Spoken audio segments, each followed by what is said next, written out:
Good morning, all. Starbucks has peppermint mocha with mint in it. And I loves this. This is like my favorite time of year because I get minty chocolate stuff. And how can you go wrong with minty chocolate stuff? I'm going to play music, but since Kayan is not here, we are not playing the Christmas music with the ho ho ho's that are all from like ho ho hell. I don't know what that music's from, but boy, it's brutal. But he loves it. He thinks it's the funniest thing that's ever funnied. And it's kind of terrifying.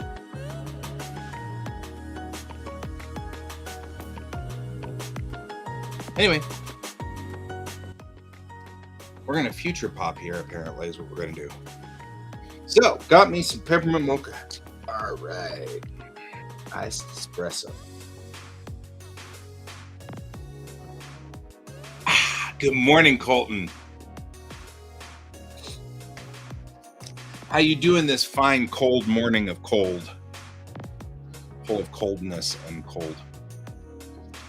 I actually kind of liked it. I went for a walk this morning. Walked about 3,000 steps. Pretty solid. Pretty good. There's a lovely park just down the way. You know, it's a thing. You are welcome to join if you wish, my friend, as you see fit, obviously.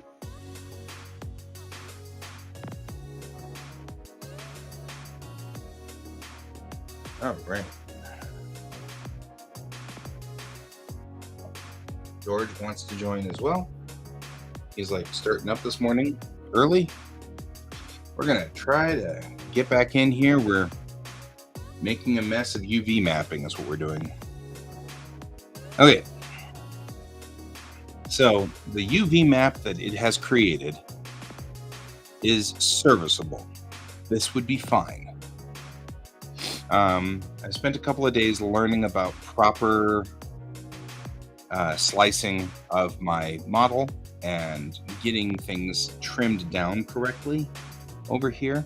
So one of the things that, to recap what's been going on for the last couple of days, in the world of Blender, how you cut apart a model is by making seams.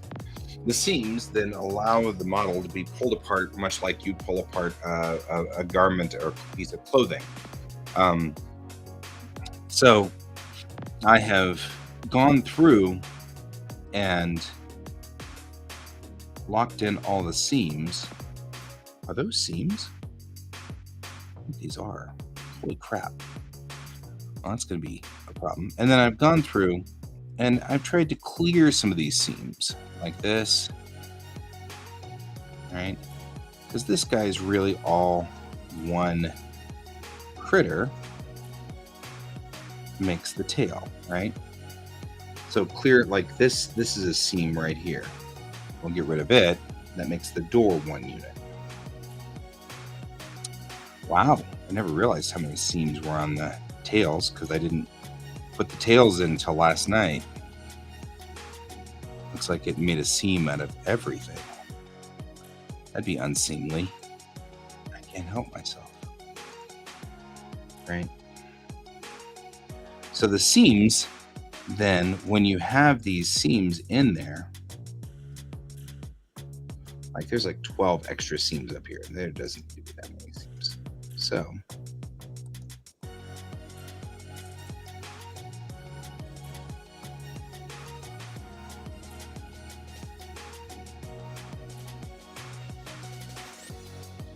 what I'm doing here is I'm just clearing out these seams so that they're all one unit.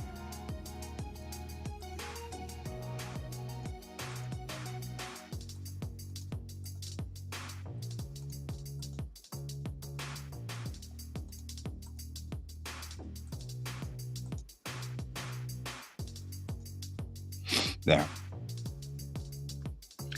So now all of that becomes one piece, right?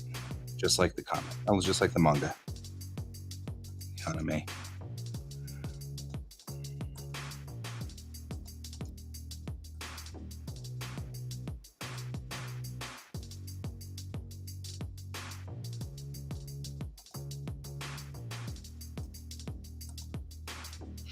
And actually, I'm going to go on ahead, and this entire top piece also needs to be cleared.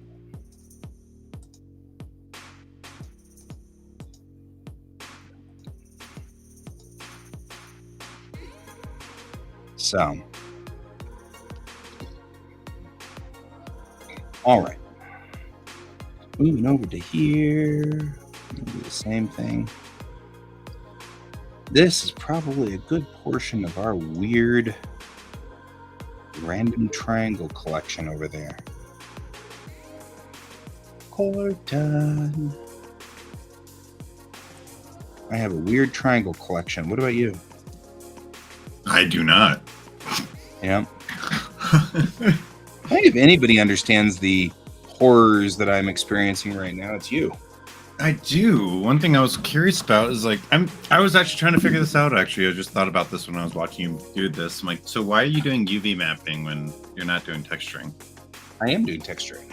You do? You are? Yeah. So I'll take this into DAZ in a minute when I'm done doing all of this mess. I'll bring it into DAZ, and then I'll texture map it to make it look like it's hand drawn. Oh, okay. So I'll put line, because for the 3D models, since I built them all myself and they're mine, I don't feel guilty about just rendering it and throwing it in my comic book straight. Right?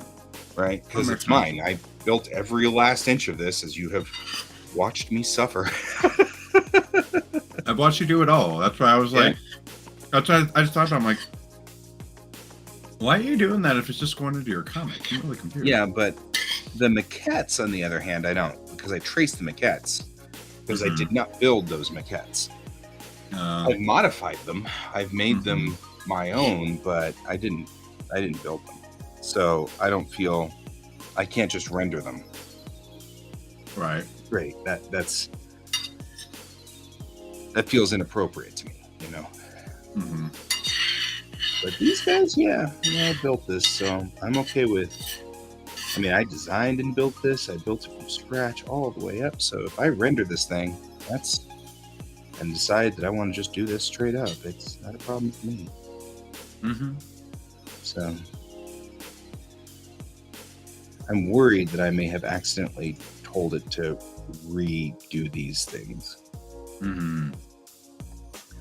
Because it's a command. No. It's a command that you can you press to get it to do this. But I was watching YouTube videos yesterday after show on how to do proper, or how to do UV mapping in Blender in like 4 steps instead of a billion. You know, and I was like, oh, okay, that makes some sense.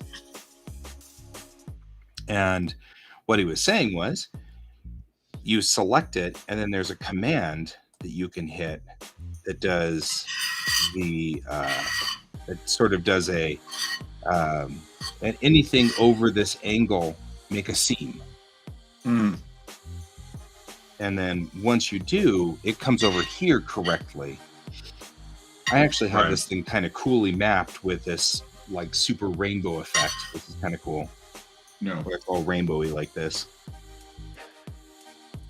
But this allows you to see whether the maps are tangled up or not.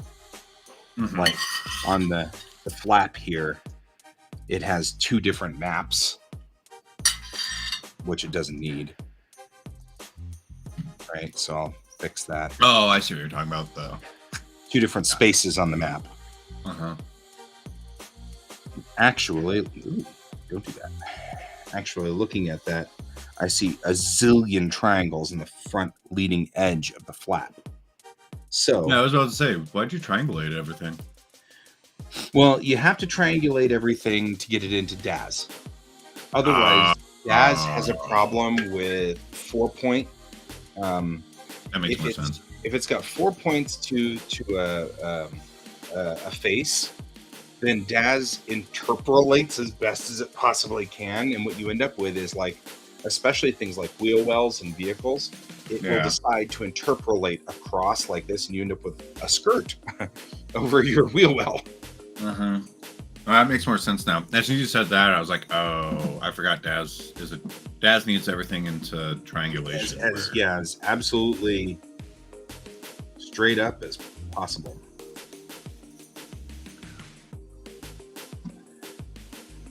And that's okay. Okay, the flaps need to be helped a lot. I thought I fixed these. I'm feeling very much like I might have already fixed these and it has decided to go back. But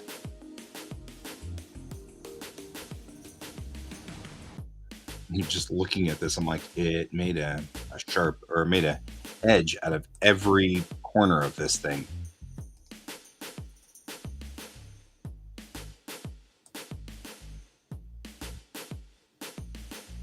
And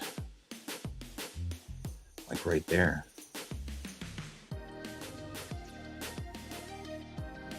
This really just needs to be these three, and it's not that big of a deal. But I'm noticing on my map, looking over here, I've got like 47 zillion just triangles. I'm like, where are all these triangles? Like, especially like up here, where are all of these guys? I know I can see that these are the windows on my ship, but where are these triangles coming from? These guys here, And I'm realizing it's because there's still like a zillion seams that haven't been loosened up. Look at all these seams going on, where it's like right here on the front leading edge of the flap. It's got 1, 2, 3, 4, 5, 5 different triangles there. And if I clear those seams, that entire thing becomes just one thing. Right. Yeah, Donald. Actually, Brent, that's one of his things is he desperately wants to print the kitty wake.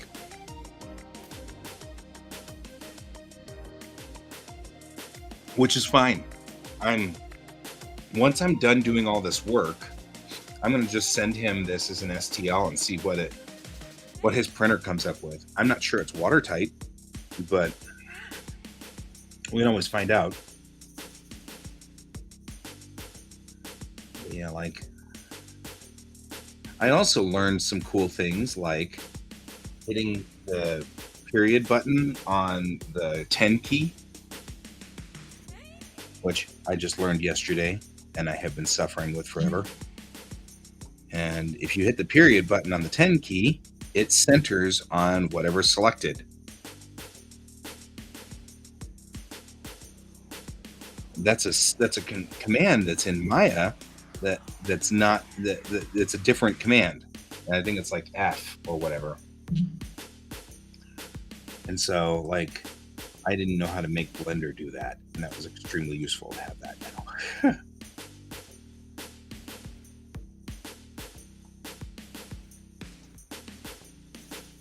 There we go. So how you doing this morning? I'm all right. I'm awake. Yep, like I said, I discovered that Starbucks has these peppermint mochas. They're peppermint and they're mocha. Yep. And they're limited. They're peppermint and they're mocha. I'm just saying, makes life a lot better. I'm not saying it don't. Yeah. Oh, man. This is one of those, how you have friendly wars with people? Mm-hmm. My wife and I have a friendly war over this. Oh, yeah? She likes the pumpkin spice. Okay. And I like the peppermint mocha. So this is our friendly war thing. I mean, it's not a real war. We're not really mad at each other or anything. It's a war. Yeah. You said war. It's a war now. Right. I mean, it's like everything. It's like you and I have friendly wars over all kinds of weird things. Like whatever. It's like it's not real. We're not really mad at each other, but Oh, question. Do you frequent ArtStation?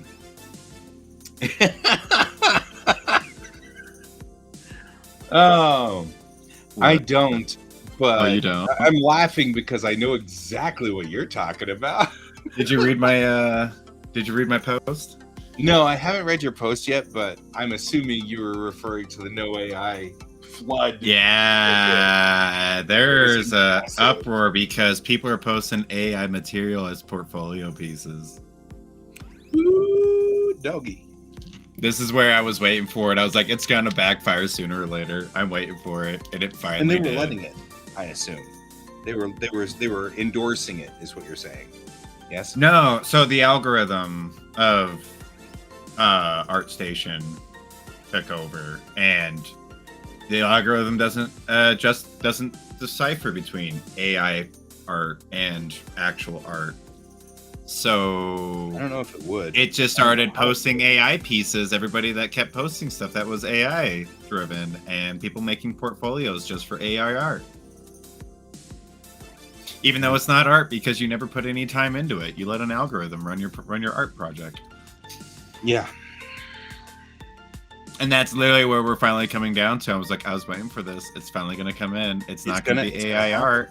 Yeah. They're going to literally classify it. It's not art unless you actually put time into it. You're letting an algorithm run your show. Not your show, but your pieces. Mm-hmm. Your ideas. Oh, yeah. So yeah, it's been interesting. I was like, oh, this is fun. I was enjoying a read. It was Kotaku, so I was kind of curious on what they had to say. Oh yeah. So it was good. It's interesting how fast AI art has come to a head. Mm-hmm. I mean, I knew it was going to come quick, and that's the thing. I already knew it was going to come like super quick. Well, sure, but 2 weeks ago, or not even 2 weeks ago, last week,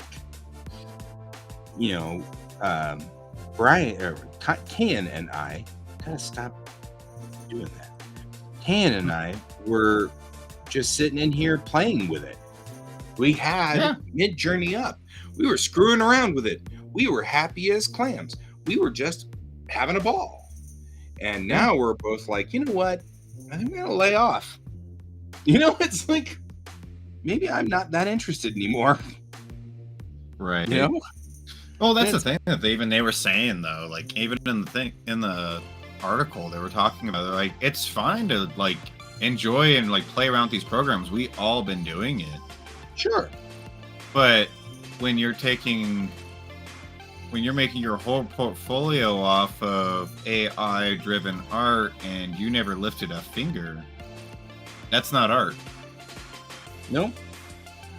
And that's kind of where they're at right now. They're like, wait, and because ArtStation, they had a protest.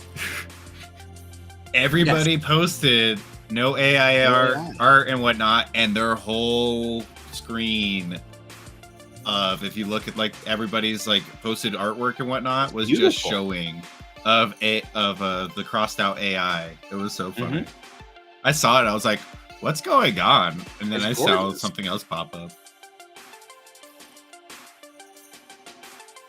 Yes, Donald. Yes. Everybody right now, the lazies, exactly the people that are brought up. Yeah, the people that are not putting any time into any of it, they're literally just letting an AI system do all the work for them, and then they're profiting off it. Mm-hmm. That's the problem. And I was waiting for this day to come, and people finally to see it. Yeah. Because I know there was already people at some big conventions already selling AI art. Yep, we've already put in our bylaws. You can't do that at NDK. Yeah. Because we're cool. Just saying. Who's cool? We're cool. We're cool. Don't think we're not. I wonder if that's why everything up there is screwed up. Probably. So yeah. That was a fun day. That was my highlight of my day yesterday. I was like, oh, it's finally happening. Going down. I've been waiting for it. But yeah. All right. I feel like I spent forever clearing seams. I'm going to spend my entire life clearing seams out.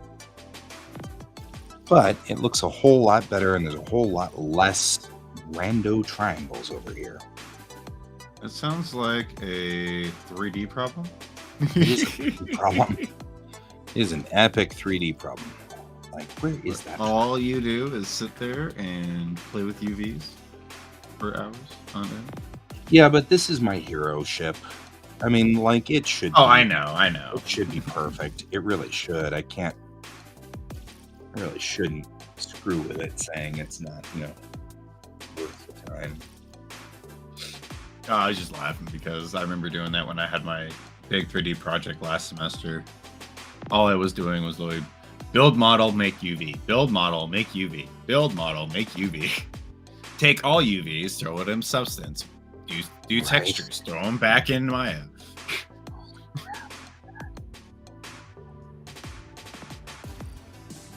Okay, people who were with me on the show last night do remember clearing all these seams, yes? Did you actually pick up the old file? I don't know. I'm actually worried that moving and assembling the spacecraft redid the seams. I was saying the wait, hold on. I was thinking that like maybe you've accidentally saved it in a different file, like a 1.0. Right.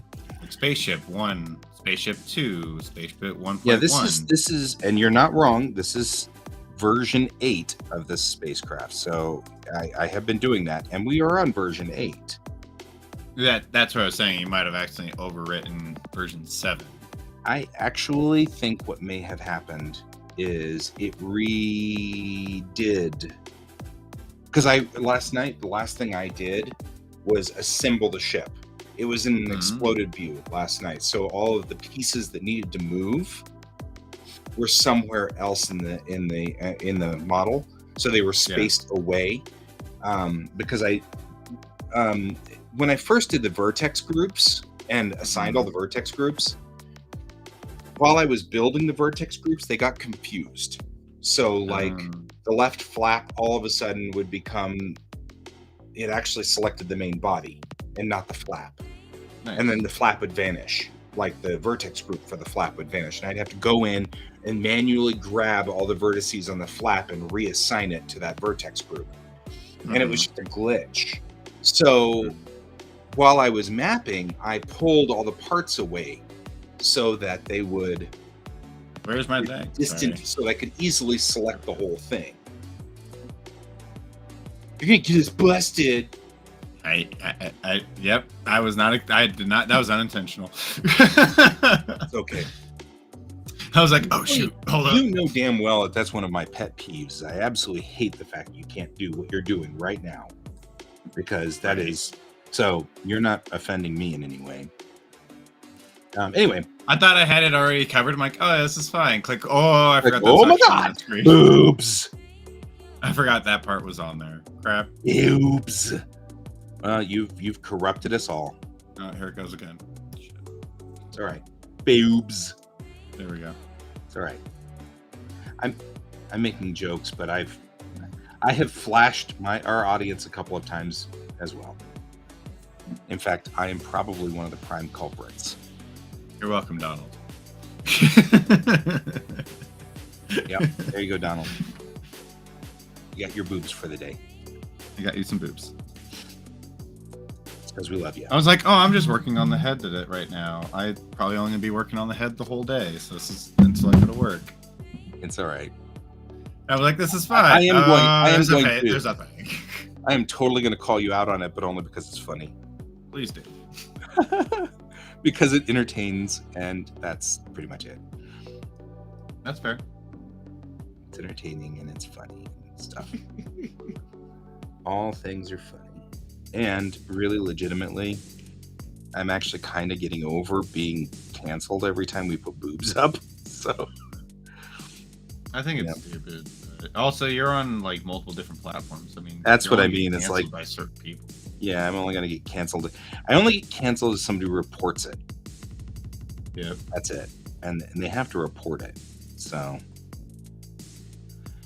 it's Brent. Brent reports it. Brent reports it. It's totally Brent. I want to see the Where's Brent this morning? I haven't seen him. Okay, yeah. See, every piece that moved last night has been resharped. So I think the thing. So there's a command you can do, which puts a seam at every angle that's greater than X degrees. So you set it for, like, say 30 degrees, and every angle that's over 30 degrees, it'll put a seam in. Okay. This is the methodology that they said on the YouTube channel, rather than going through and cutting seams through your entire model. They were saying, run this algorithm and it will put the seams in automatically, and then you don't have to worry about it. Right. The problem is that apparently now you're worrying about it. Yes. The problem is I didn't realize that I should have assembled the ship first. What do you mean? Put the ship back together again. I had, like I said, I exploded it out so that all the moving you broke it into pieces. were, yeah. And once you move those pieces again, it says, "Oh, okay. Well, I'll rerun that algorithm on you for you." Yeah. What's so that, it reran it after that, and now this is where we're at. Yeah. So now it's rerun it, and now we get these kaleidoscope pieces here, which means I'm going to have to go through the landing gear. Oh man, I'm going to have to go through the landing gear, George. Did you know that? You have to come over here. So I can meet the camera. There we go.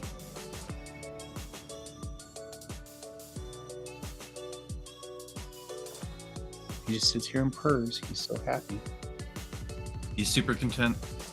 Yeah, he's just a good cat. He's a good cat.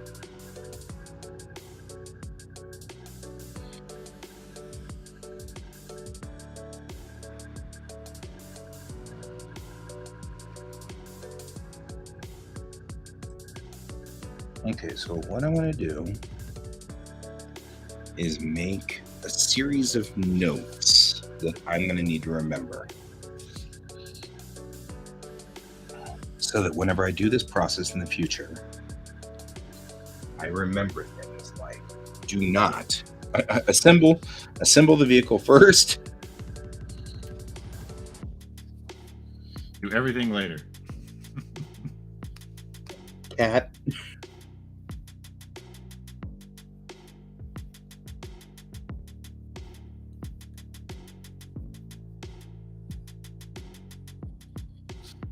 Assemble the model. Then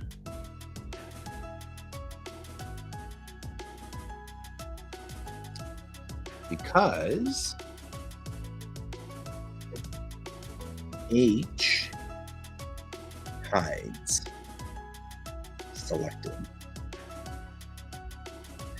and Alt H shows all. Every time I do this, I learn like 60 things that I forget later. So Nice. I'm going to take the hull and select, and then hit H, and then hit H. Why isn't it working? There, H, and that hides it. And that allows me to see all of these things that need to be fixed, which is all right.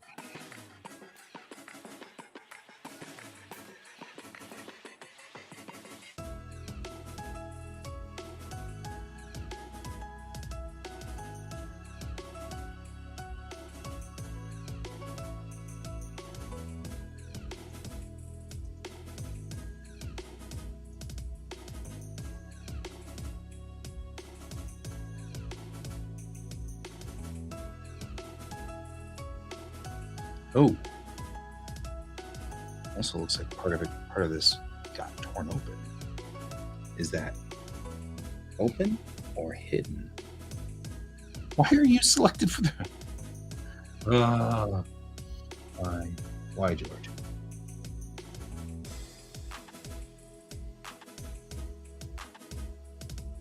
Oh. Not only that, look at this mess. It'll repack though. I know what I did. Oh, look at all that. Look at all them holes. Yeah, that's what I was like. Well, they all apparently decided that they're on the main hull vertices order. Okay. And they're not. I mean, because they're still here, but they're not visible. I don't know. I don't know what's going on. I don't know why it did that. That's irritating and annoying.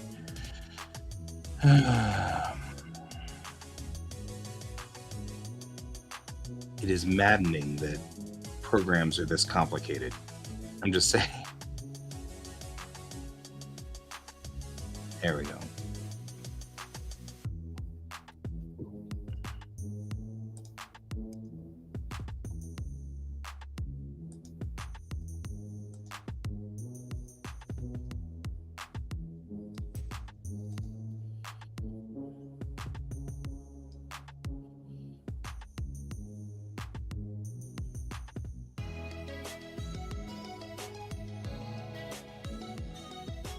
Because now I need to grab these 4 vertices. Oh, that makes your eyes look way better.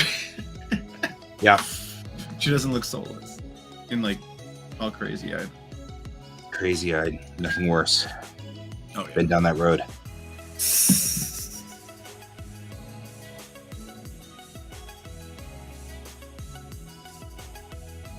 There we go.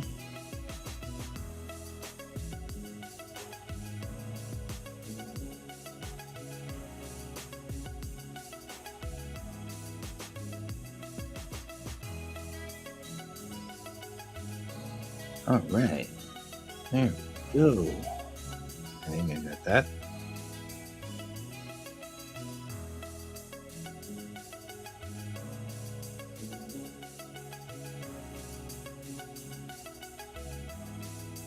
This is much more complicated on these weird shaped things.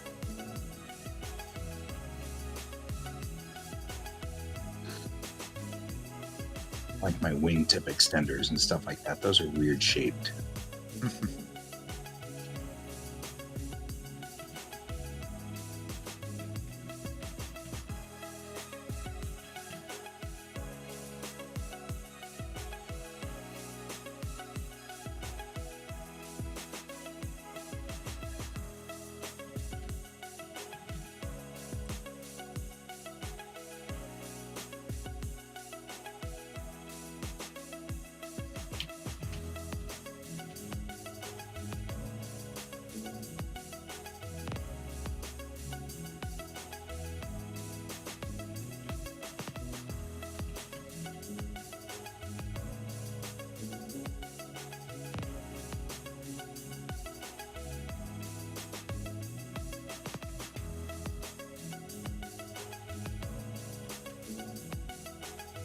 The landing ramp looks okay.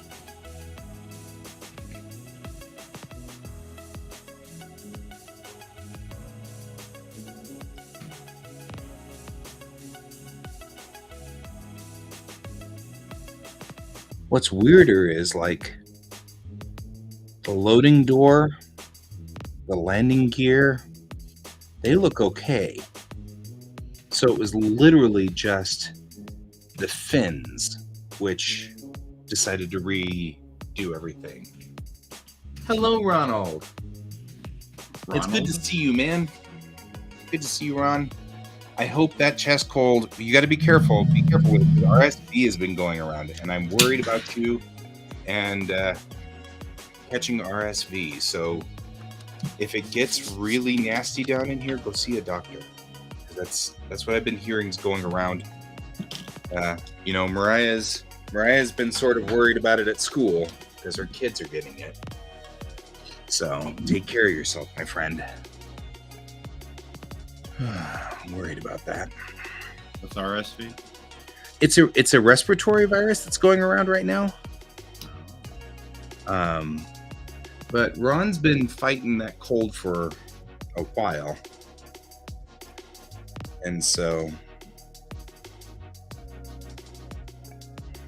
I've been kind of worried because he's been down for a while on that one. Mm-hmm. So I want to make sure he's, taking care of that and making sure that that doesn't get on him. And I will be getting back to Airship 27, just so, because I know you want to know, and there's nothing wrong with that. I'll be getting back to Airship 27 pretty shortly here, just fixing one or two problems with, I'm kind of going in cycles. So I do Airship 27, then I do a little bit on Bellatrix Rising, then I do a little bit on Drive Safe, and then I go back to Airship 27. I've got 3 clients right now I'm working with. So doing a little on each of them, but definitely struggling with this guy here. I don't know why we're getting, looks like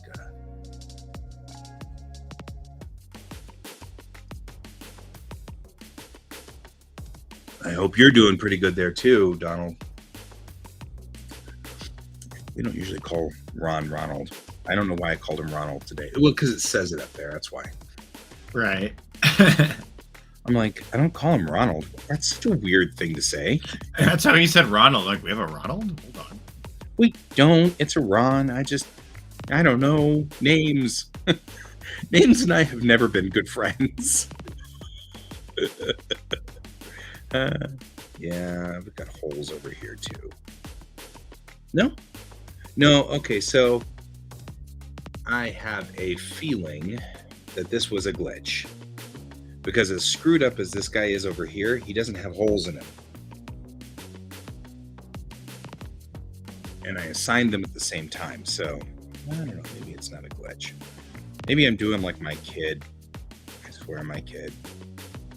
If something happens, he's like, the program's glitched. I'm like, did you click this one thing that it says to do?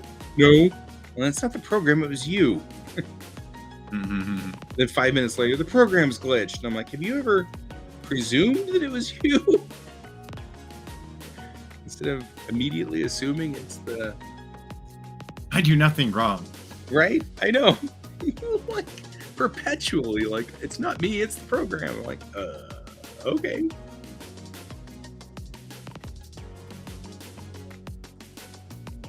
Right. But, 12. You know how it goes. Oh, yeah.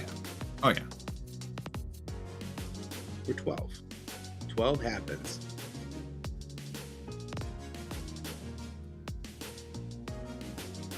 Aw. Okay.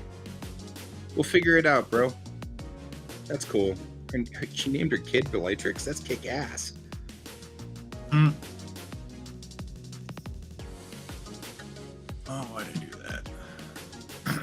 Donald's becoming my one-man sales team over here. One-man sales team? Like, he just keeps, like, fighting people. He's like, you gotta read this comic. I love it. It's, like, the best. Thanks, Donald. My best bud.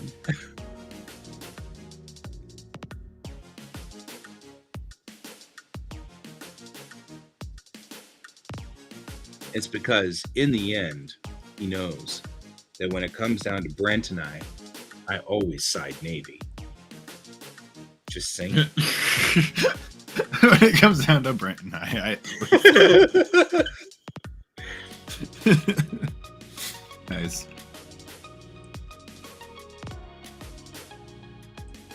It's the way it goes, man. Just saying.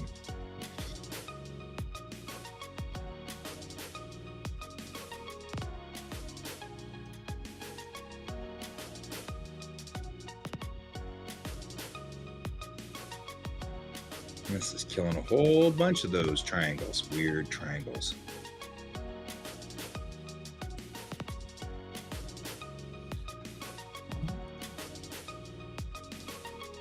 That's the actual scene.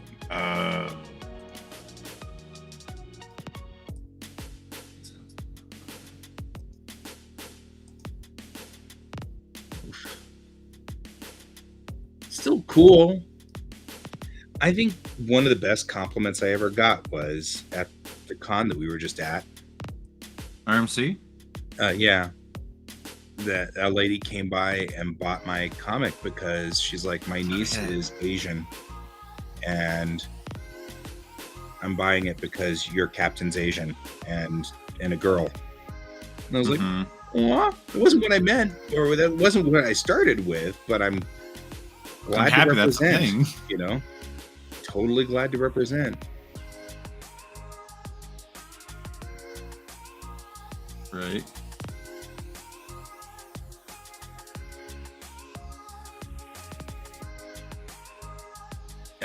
I'm thinking that the reason it did this is because a command was left running. That's my theory. Because, like I said, it didn't do it to the landing gear. So whatever command that was running that did the split up of this, didn't it just didn't turn off. That's my theory.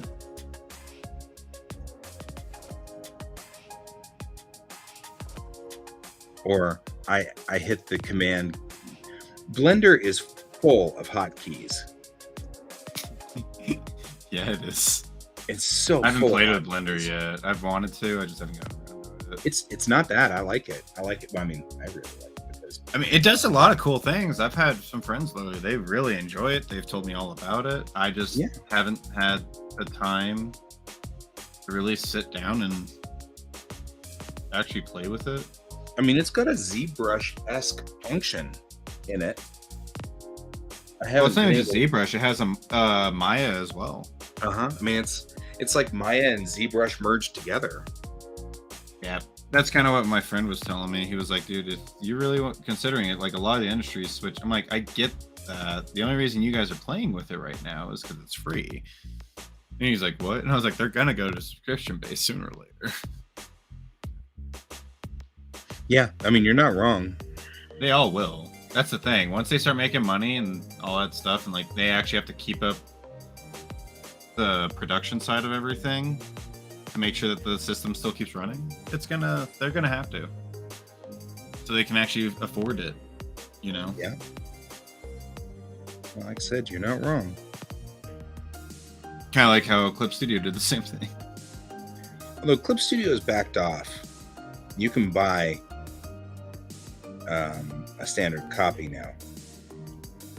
But you just don't get the updates. You do in that zone. So, like, they're going to update, and it actually, you can't blame them. They're going to update version 1, and you will get the free updates for version 1 until they stop updating version 1. And you can't really blame them for that. At that point in time, they're not updating anymore, and that's on you, not them. So then they'll only update version 2. And if you have purchased version 2, then they will continue to update version 2 until they stop updating version 2. And then then if you purchased version 3, they will continue, you know what I mean? Like that. Right. So that's actually not, in my opinion, that's not bad. That's not evil. You know, I'm okay with that. Right. I didn't expect, I mean, Clip Studio is one of my primary programs. I use it all the frickin' time. You know what I mean? I'm okay with that. That's not bad. Right. That's the one thing I need to figure out how to import all my brushes from Photoshop over. Because I know you can, I just haven't figured it out yet. Yeah. Also, let me phrase that. I haven't sat down and actually really looked into it yet. Right. I keep getting all these Photoshop brushes from all my teachers. Like, here, try these. I'm like, okay, cool. I'm like, these actually are really cool. Thank you. Like, they're really good brushes. And then next thing you notice, I'm like, oh, I can't really do much with this right now. Like, I want to go back to Clip, but I can't. Like, I want to use some of the brushes I have, but I haven't really sat down and really figured it out. But my break's coming up here by some Monday, so I'll be. Yeah. We'll see what happens. I might get a while here while I'm on break to finally knock out all this so I can do a swap. That might not be a bad idea to come on the show and do. Yeah? I mean, because I can help you with as much as I've done that. We'll have a tutorial session. Yeah, exactly. I mean, like I said, this isn't just, this isn't about those viewers, obviously, because the viewers that we've got watch us for us. And so, I mean, if that was the case, though, I mean, then we could take that, that day's video, clip it, and then we can literally, you can put it up on YouTube as a tutorial video. You got it.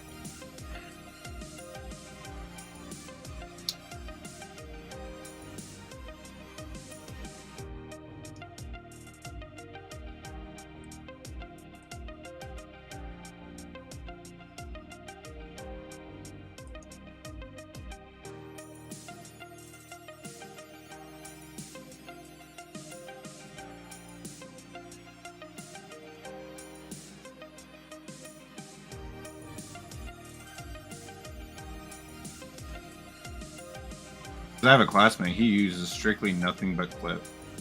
Oh yeah.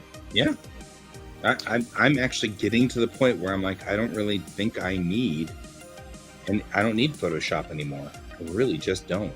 Well, I just think it's funny because it's the first thing that comes out of his mouth when he talks to his teachers. Like every semester, he's like, "Do you mind if I use Clip Studio?" Like, is this strictly going to be I have to use Photoshop the whole time? And usually that reasoning, if they say yes on that, it's because they need to go into the files of Photoshop and all that stuff, and they don't have to. Which he respects, but at the same time, we're getting the programs with our tuition, so it's not like, hey, you're out of money. He just opens up Photoshop and just has to deal with it for a day or two. But usually he can get it. Most of his teachers are like, yeah, it's fine. Just make it a PSD when you're done. Yeah. Mm-hmm.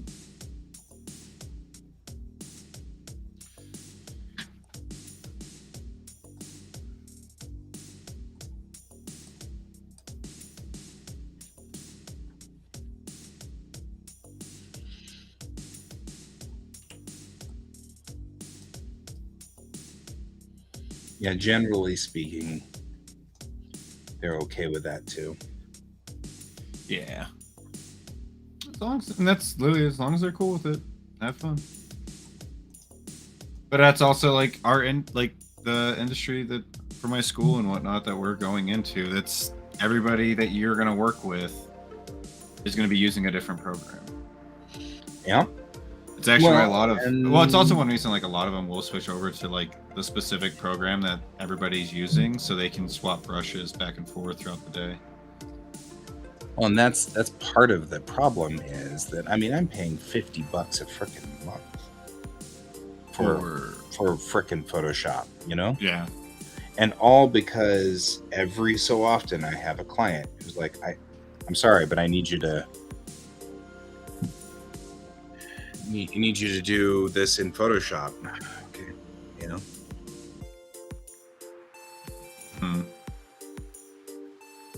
But you do the math on it. I've been in the cloud since 2014, right? Yeah. All you need to do is just do the quick math on that. That's 8 years, right? I'm curious now. I do this every so often to remind me this is why I'm. That's what I do. Paid now $4,800 for. It's not bad. Photoshop, right? How much have you made? Not $4,800. Well, probably, but the truth is, I've made a whole lot more doing my work on comic books and stuff like that, which can be done not in Photoshop. Oh, I get that part too. I was more just curious, like during those 8 years, how much money did you actually make using Photoshop? I'm kind of curious with that part, but yeah, maybe it was. That's a whole nother math that requires a lot of like going back and seeing what you did back in those days, though. Yeah, probably more than it's actually needed. More than it's worth. Pretty much. All right. Who else here is Rando Triangles?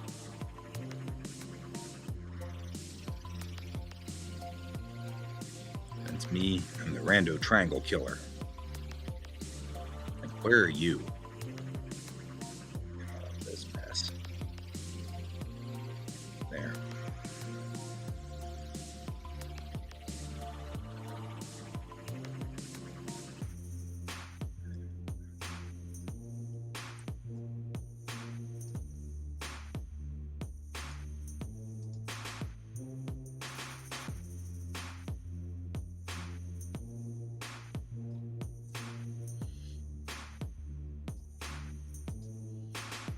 Yeah, and I don't know. I mean, that's the problem is in counter argument, okay. Yeah, maybe I have, made enough money to justify it.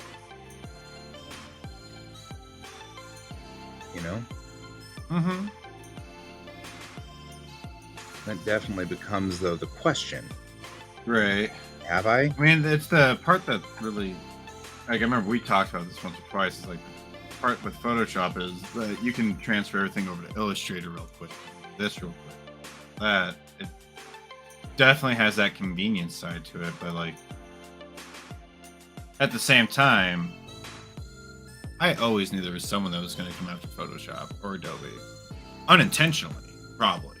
Mm-hmm. But they were always going to be someone that was able to come in and be like, "Oh, we have all the same things, and we're cheaper." Yeah. Mm-hmm. Yeah. Yeah. It's good to be versatile. It is, and I don't mind. I think the biggest problem was that I feel like if I don't do at least $50 worth of work every month, then I feel like I have, wasted that money. Mm-hmm. And I mean, even if it's, and I mean, the new AI tools in Photoshop are kick-ass and somewhat terrifying.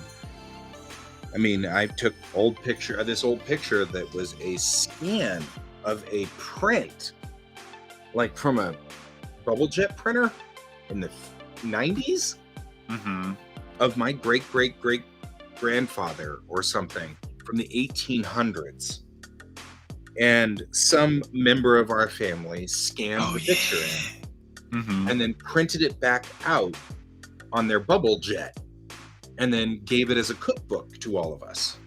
Yeah, I remember you showing me that because you were playing around with that for like one morning. Yeah. I was like, wow, that's actually kind of cool. Right? And you could see his eyes. You could see the reflections in his eyes, Whereas before, if you zoomed in, that was just a bunch of dots. You look like just a black and white picture. Yeah. No, I thought that was really cool. I was like, oh, that's cool. I didn't realize that was a thing. That kicked butt. I was okay with that. But that's also like, in that sense, that's actually really good because, like, there is very few jobs that still do that. And it's usually in the ones I know are film industry, and you're just colorizing. That's all you're doing. You're just bringing color and remodifying old film. That's all they're doing. It's touch up. Sure. That's all they do. And that's a job that's being threatened by this piece. And I get it. Ish. I really do. Ish. That one actually, here's the thing. Like, when you really look at that one, you're doing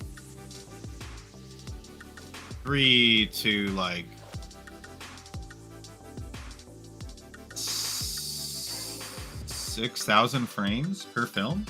Right. There's a lot of films. Like, that one's literally, like, most of them are probably going, oh, this is gonna be a time saver because we can just do quick colorizations and whatnot, and then we come in and we just do quick edits, and they can just move. But their job is editing. Creating a whole freaking art piece and claiming that you did it. No. That's a different story. And I wasn't trying to compare them one to one. Oh yeah. I'm just being that person. You're being that person. It's one of those ones. I don't know. It's like person. In the editing world, it makes sense because anything that makes the life of an editor quicker they can move on and keep making more money, because the more projects they can have, the more money they're.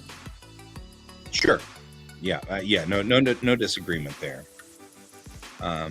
So having worked in television, yeah, you know, I totally get it. fully understand that one. Yeah, no argument. So yeah, that's where I kind of look at that one. I'm like, yep.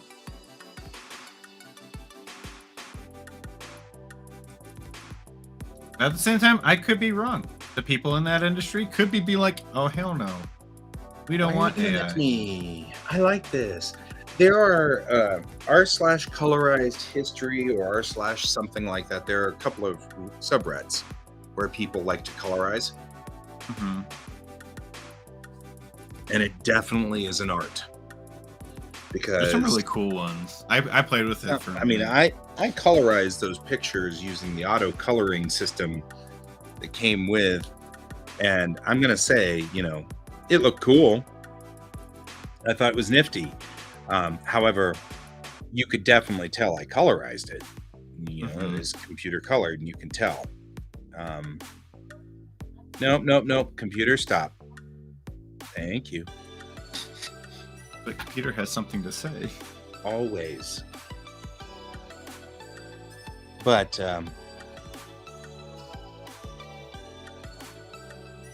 yeah, that said,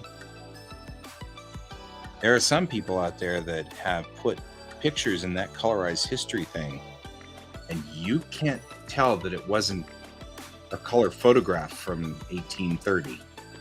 You know what I mean? Right. They did variegations in the skin, you know, subtle changes, you know, subsurface scattering, all kinds of really, really deep and lovely things. And you legit cannot tell that it was a colorized piece. And that's impressive to me. And I was like, okay, that's cool. You know, I'm good. Oh, it's very impressive. Things that people can do. Yeah, people are awesome.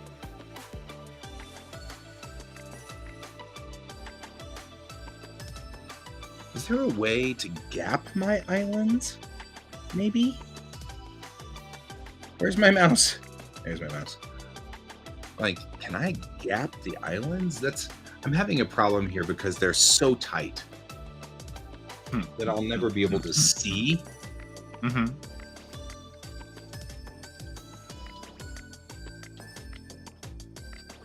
I'll never be able to actually see it. How to add margins between UV islands in Blender.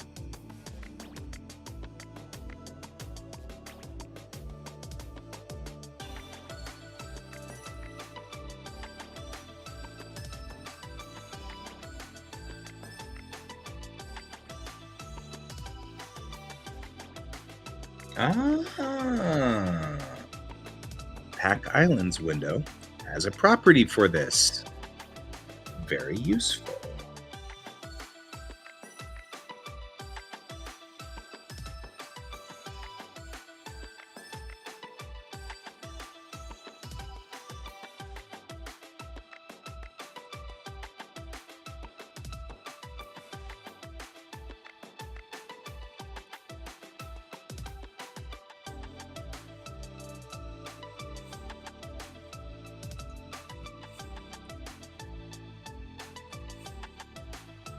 There we go.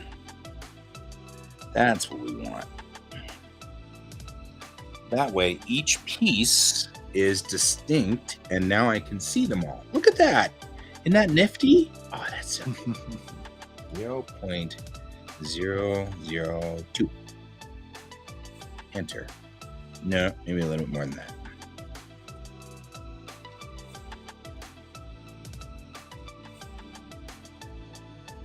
The other thing is the way that I quickly and easily am able to delineate is to select all and then have it, and then just do a stroke, you know, like a 5-pixel stroke on either side, and that immediately puts lines around everything, you know, so it makes it look like it's hand drawn right there. Mm-hmm. The quick, the easy.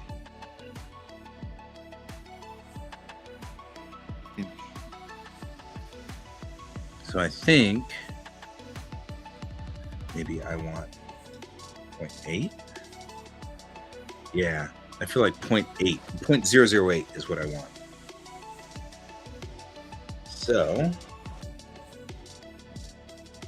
in the UV mapping,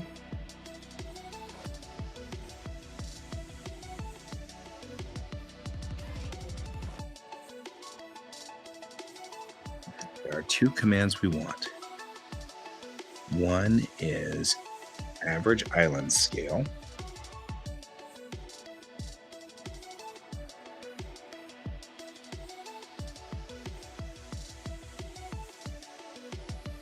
And the other is QuaCk.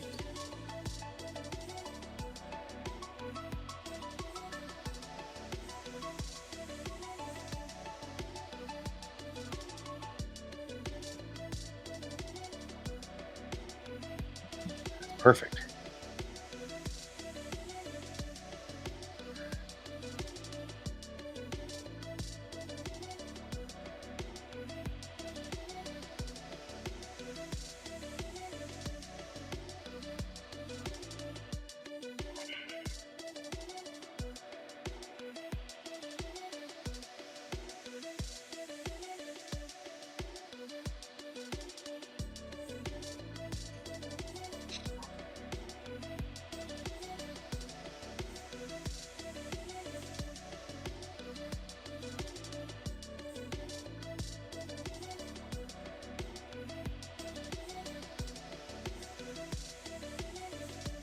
There. I am writing all of this crap down because this process is now taking so many steps that I'm at that point.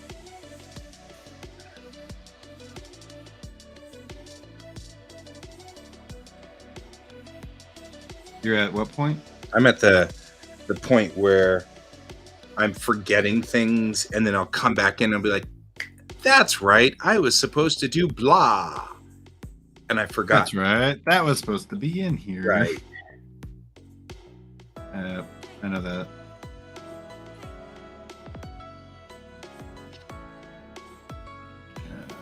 I'm going to do that. We should do this.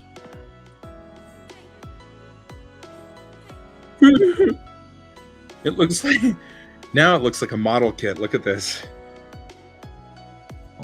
It's actually kind of kick butt. Oh wow, that really does look like a model kit now. It looks like the pieces of a model kit. That's kick butt. What are all these little pieces down here? You guys, what are all of you guys? Is a guy tempting you, Donald? Those are really small parts. Yeah, man.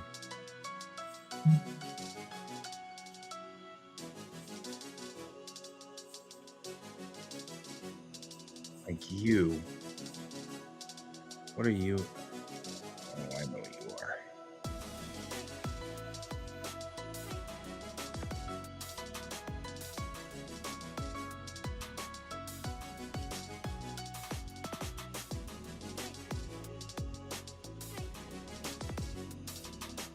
You're part of this window frame.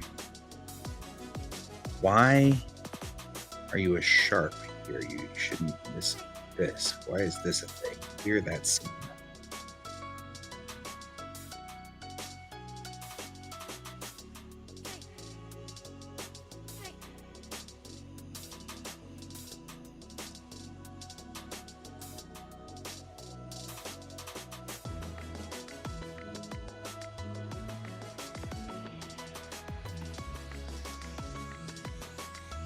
Man, this is difficult to see what's going on here.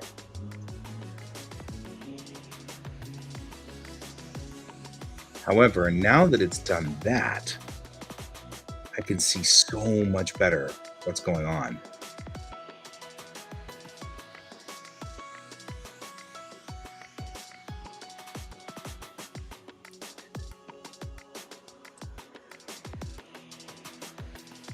That needs to be a seam. And now the windowsill is correct.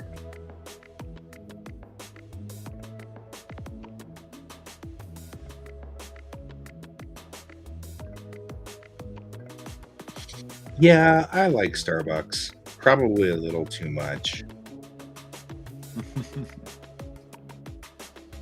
I mean, I'm kind of just saying.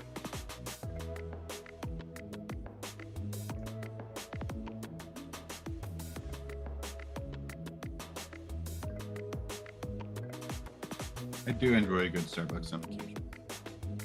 Yeah.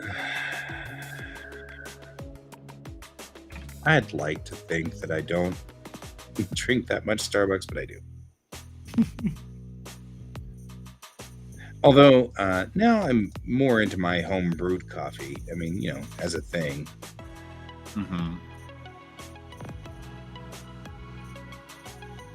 All right, that fixed those. Where are you? There. All right. Okay, that's correct. That's correct.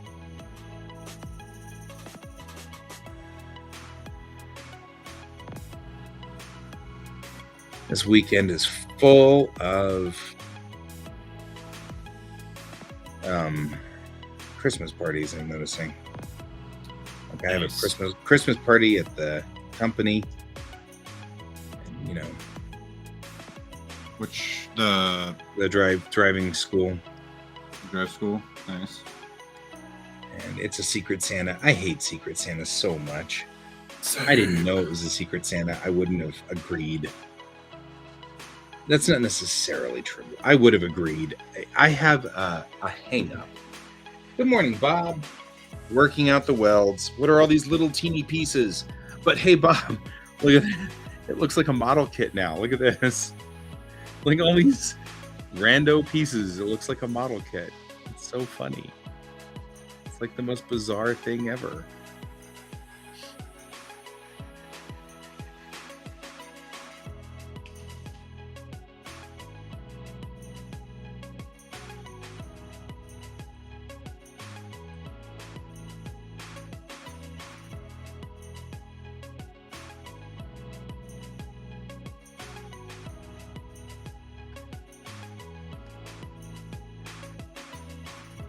Trying to figure out what are these little things.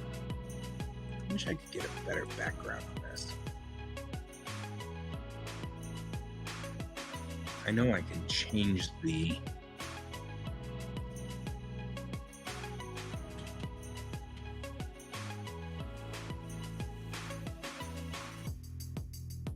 in the preferences.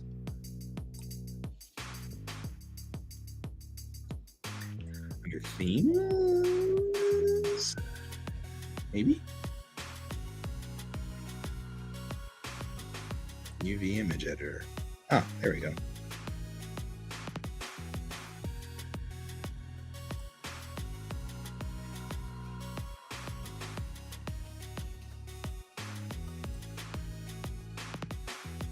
Yeah.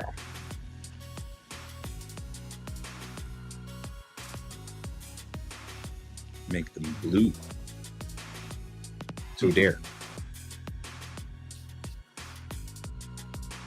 Oh, you can make them like face selected. Yeah, orange is good.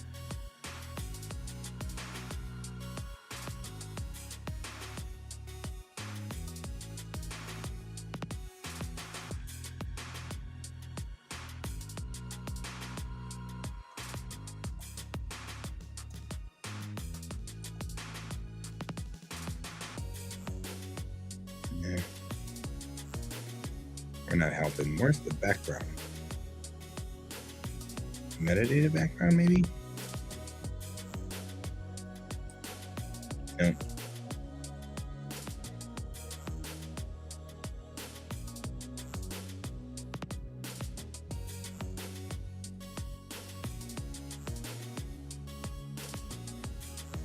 I need that black background to be not, black.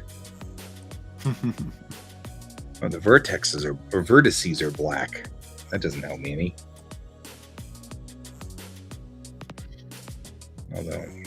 nice to not have them be huge. Yeah. Oh, yeah. You can definitely do that.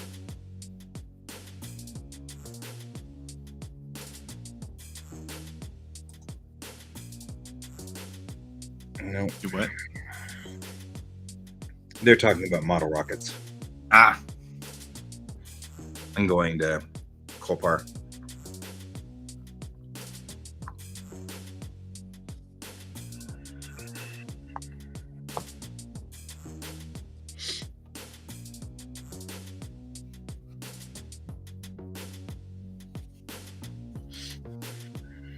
I mean, this is at least readable. I can at least see all the little guys now. But yeah, vertex size doesn't be that big. 2 pixels.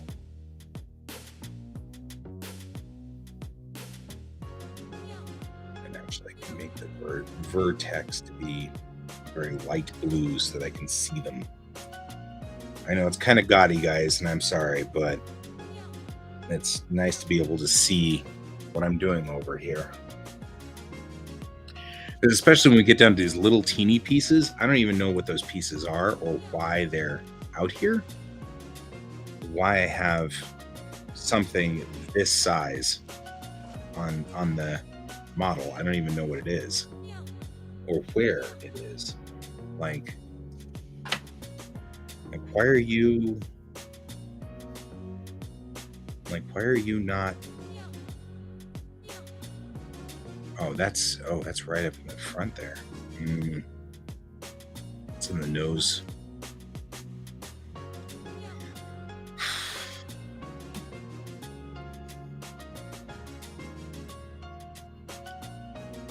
Because really, we should be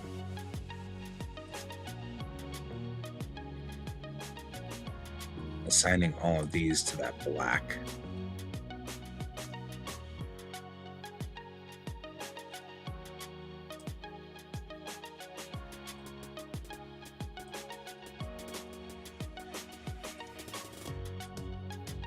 So what I'm doing is I have a very flat black, and this zone of the model I'll never not have it be just black. It's a flat black texture to, so there's no need to have it be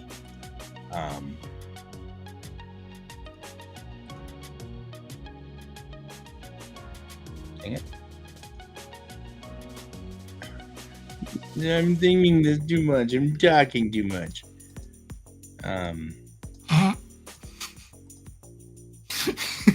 Right? Like I'm all of a sudden like having this real problem talking and doing this at the same time. Sorry, that was funny. I'm talking too much. I'm talking too much. Colton, make me stop. I can't explain what I'm doing because I'm talking too much. So once I've made this shade of black, I can select by texture type, and I'll move all of these guys off of the map, off of the UV map. Or at least that's the battle plan.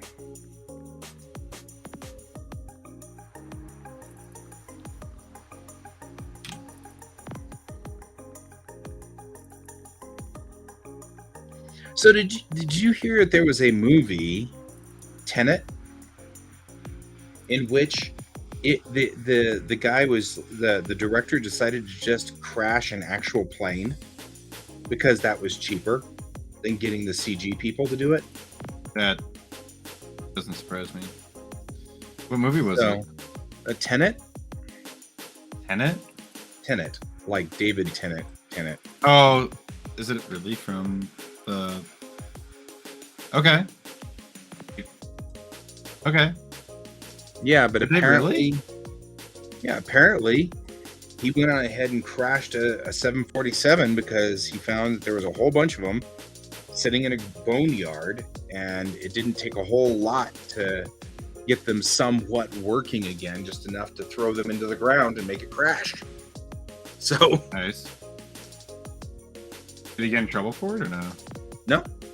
no, because he crashed it. I mean, he did all the right things for crashing an aircraft. Oh, so he did it like the old school days, where they Yeah. actually did have to do that. Yeah, I was like, oh, well, that's a thing. Huh. That's a choice. That's cool. That's weird that it costs less to blow up an actual airplane. I know. That's what I was thinking. I was like, it actually costs less to blow Just to up this pay thing. someone to be like, hey, can you just make this explosion for me? I don't know how old Tenet is. So those of you who've got Google Foo at your fingertips, is it a new movie? Is it an old movie? I mean, because if it was like 1993, then I could kind of see that, yeah, it might have been cheaper to. But if it's like last year, It would surprise me if it was last year and it's cheaper nowadays. yeah, there's so many jets and boneyards. If my wife would let me, I would totally buy one and stick it in my backyard. I get my own jet. Mean. She never. Never let you have anything. I know. She never lets me have any fun. She never lets me have any fun. Always trapped in this house. Right after this, I'm leaving. I'll be Right? back.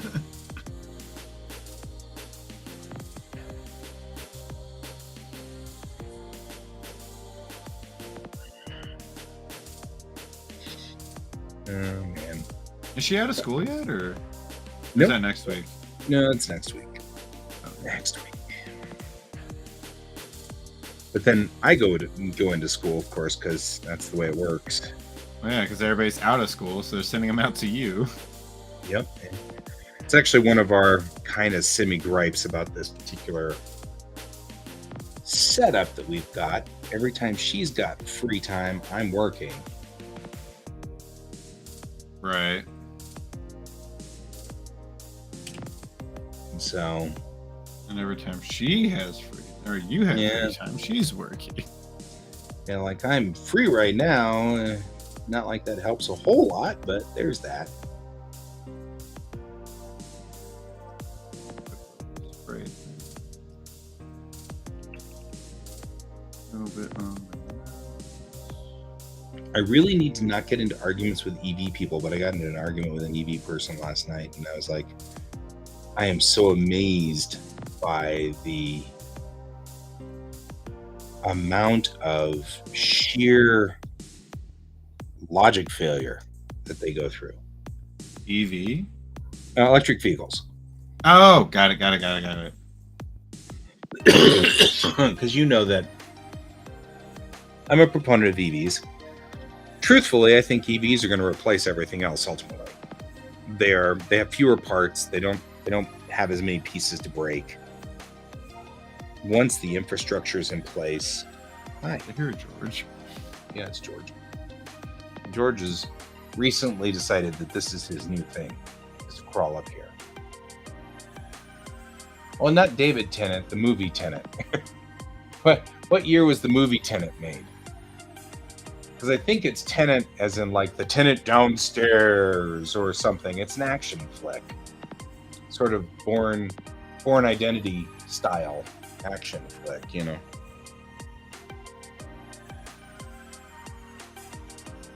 So that model's lovely, by the way. I mean, not like Isn't she? Your tail is literally on my work. I'm just saying. All right. That's it for me. You're like, I'm done. Well, that's the face. Now you got to work on the boobs. I know. The dreaded boobs. I mean, But really, also, I gotta honestly, go to work. what you See, the can hardest do part is about just- this week and next week is, but I've also signed up for this, so no one else get kind of annoyed with it, like get scared or whatever. Like, I can't believe they're doing this to you. I volunteered. I kind of did. It's the first thing that kind of comes out of their mouth when they hire you at my company. It's like, hey, so last 2 weeks of December, pretty much before Christmas, you're working 6 days a week. Yep. That's the way it And goes. you're agreeing to this. And yes, I agreed to it. It still sucks, especially when this week is also finals week. Yep. I'm with But you. also, my boss does work with me on that too. I'm like, dude, it's my finals week. He's like, I know. I'm not going to try and keep you every, like, also everybody's pretty much working overtime as well. But he's like, I'm not going to try and keep you crazy hours, blah, blah, blah.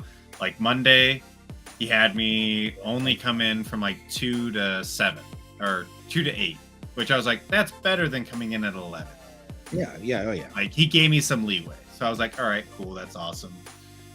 And then like Saturday, I'm not sure how's it going to work because we'll all have to come in Saturday as well. But since everybody has to come in Saturday, and Saturdays are super easy, like we run like a 25% crew compared to a regular 100%. Everybody's going to be there. So I'm like, so am I getting like a half day again? Please? Yeah, but lots of money. That's cool. Oh yeah, and that's the other part is like, especially like Monday was all double time. And every hour after 8 that I make from Tuesday through Saturday, because I'm a Tuesday through Saturday employee, is time and a half. So like, I am making good money. Oh yeah. I just have schoolwork also. But also in that same sense, though, is like next week I told my boss next week I'm out of school, and he's like, cool. I'm like, you can. I will take the money. I was like, I will take the money. It's one more week. Just give me as much money as I can, then I'm out. Which, we should probably alert our viewers that odds are good. All of us will be slowing down quite a bit over the next couple of weeks while we get everything squared away, Especially like next week specifically because it's Christmas week. And the week after is going into New Year's. So probably the week after, the last week is going to be kind of sporadic. Yeah. Next week and the last week will probably be pretty sporadic. I pretty much just jump on when I ever see Guy on. So I'm like, Guy's on. I have free time. I'm going to come talk with Guy for a minute. I'm okay with this plan. It And involves usually at night lately, like I thought about it at night. And I'm just like, I am so tired that I'm just like, I don't have mode for conversation, but I have to finish these drawings. Or at least do something on them. So yeah, as I do remind Ken from time to time when he's doing not safe for work drawings, you can always just turn the camera onto your face and chat with me. yeah. You don't have to. It's usually if I'm feeling like actually wanting to talk, is usually my thing. 'Cause I'm always either Oh yeah, you gotta tired. I'm like, that's the thing is you gotta be up for chatting, because that's actually what this is all about, is chatting. yeah, just chatting, working through the process, tossing ideas Doing at each other when it comes up. things, getting the work done. Right. So I'm curious, you had mentioned this before. Are you ever going to come back to doing storytelling, sequential storytelling? Is that your goal? I want to, but I also don't know. You don't. I'm gotta. so like, I'm certainly not adding pressure to this question. yeah. No, I would love to. I know Brian Kane's asked the same question, and he's like, "Oh, you're coming back?" I'm like, "I'm not sure yet." Like, it's not that I don't want to. It's just that I'm also like the schooling and everything has just been hectic.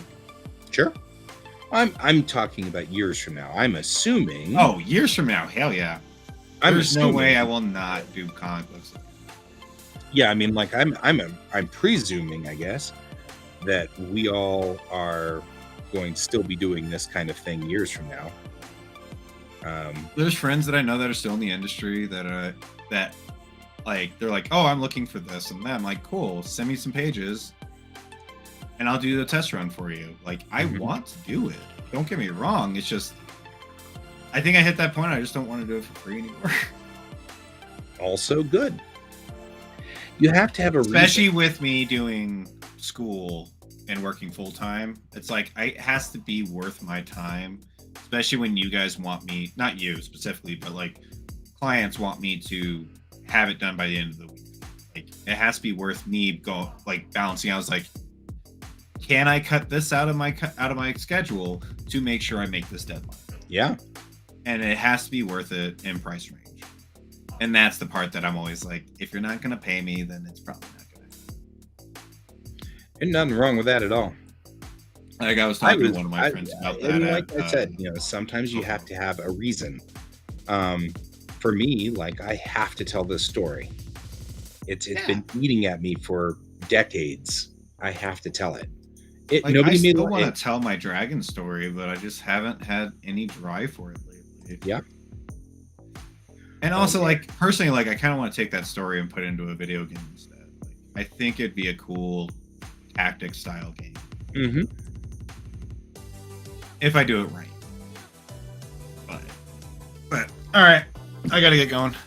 I will see you later. Thanks for joining me, man. I appreciate it. Good seeing you all. Have a great rest of your day. Happy holidays. See you next time I jump on. Yeah. In case you don't see me again until next year. Who knows? I mean, with it being these next 2 weeks are gonna be crazy. I was just I just want to talk to you. Who knows? We may not see each other until next year. If so, see you next year. Right. Bye. Awesome, guys. Take care. Bye.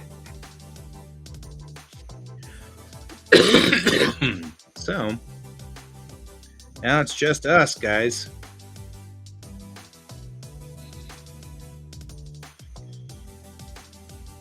Well, I decide what the heck I'm doing. What the heck am I doing anyway? Anybody know? Nobody knows.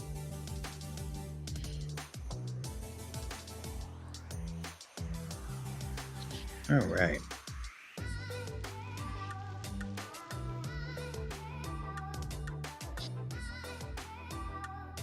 I didn't know. I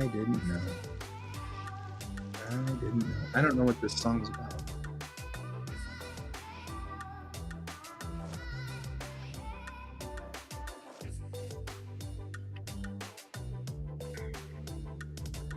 I wonder how many times I make some joke about it being I didn't know, and that's what they're really saying is I didn't know. Like, that'd be funny.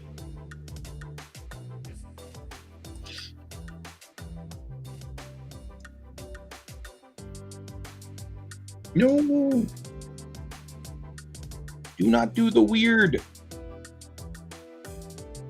So, Colton was mentioning something, and it should be noted that I don't know whether Can will continue the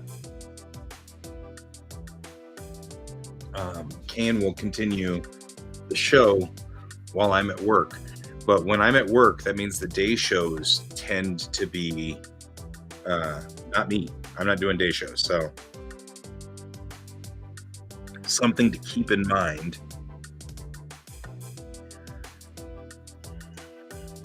Oof. Yeah, this guy's all screwed up.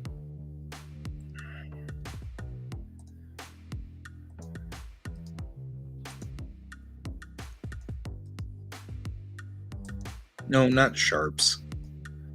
Clear the sharp.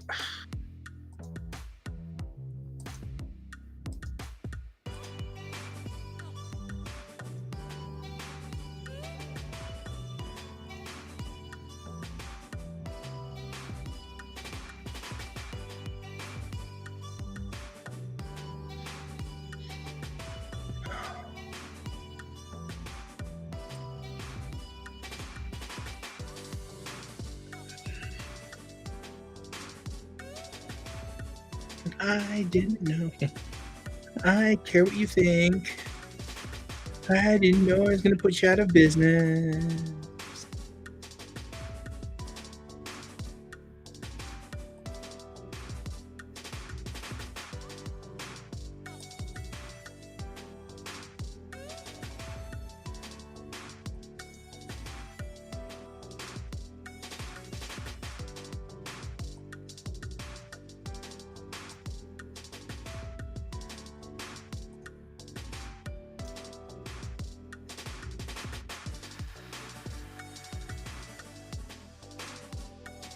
So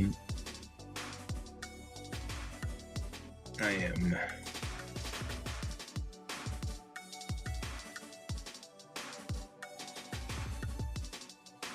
You're my favorite drone.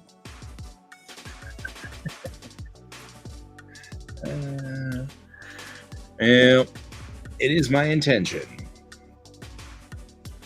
to, not be the first against the wall when the revolution comes. That's my battle plan.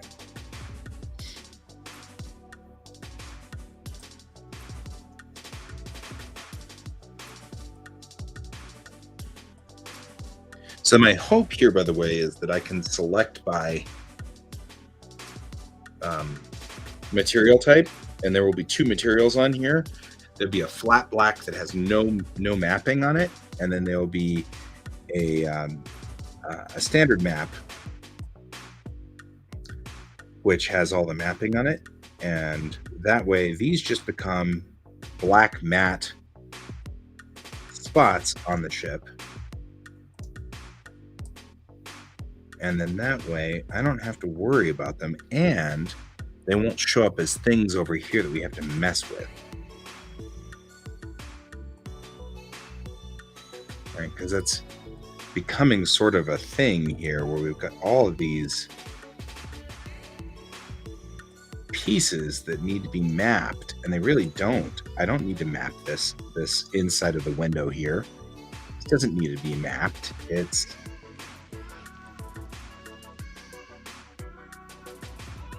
I didn't know. Right? That part doesn't need to be mapped. This outside part here. Just the window. The window is the only part that really needs to be mapped in any way.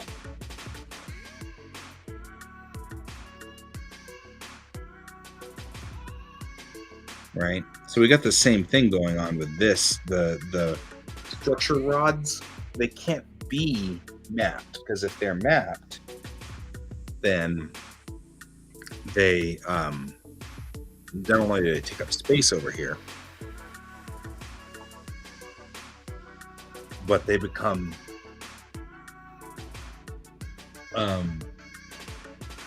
serious cybernetics.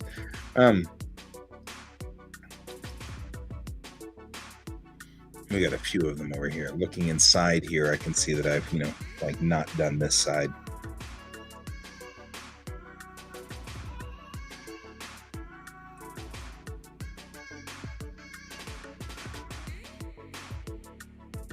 I think it actually is saying I didn't know, which makes it sort of creepy. I don't know.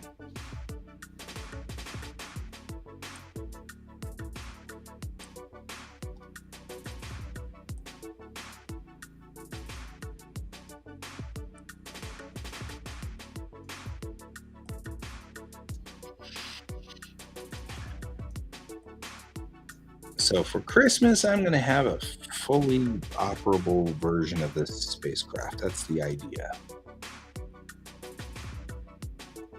It'll be nice, it'll be straight, and work every way that it's supposed to work. All the pieces will work correctly. But moreover, it will be animatable, which is the goal.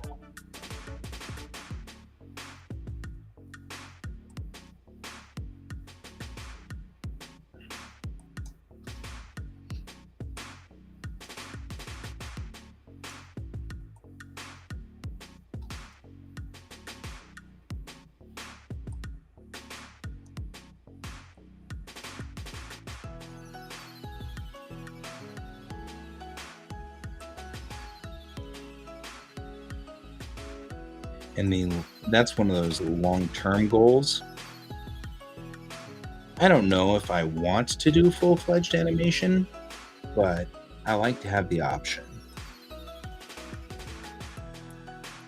I think it'd be kind of cool to have an animated version of my show. If so, the ship being rigged for animation with bones and everything. See you later, my friend. Have a good day, Donald. Being able to have the ship be animatable is important. I think.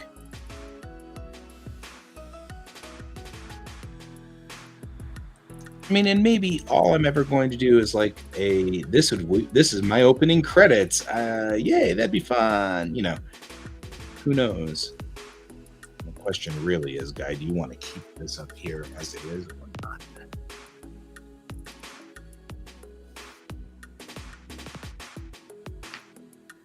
Yeah, it is. It's frustrating and this is time consuming, but it's worth it. So this is a docking door. And the question really is, do I want to remap this docking door or not? You know? Maybe I don't.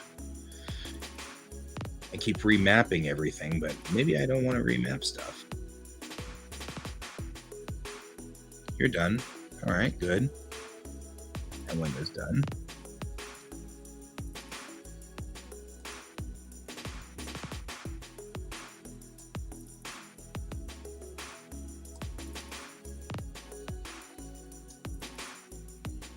I don't have a problem with it, really.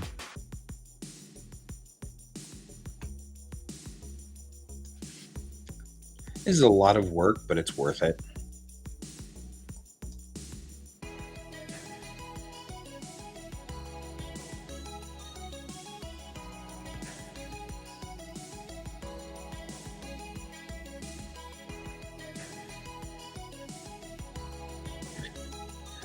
Is this the bingo doc? This is where I worry about you, Jerry. This is where I worry about you, bro.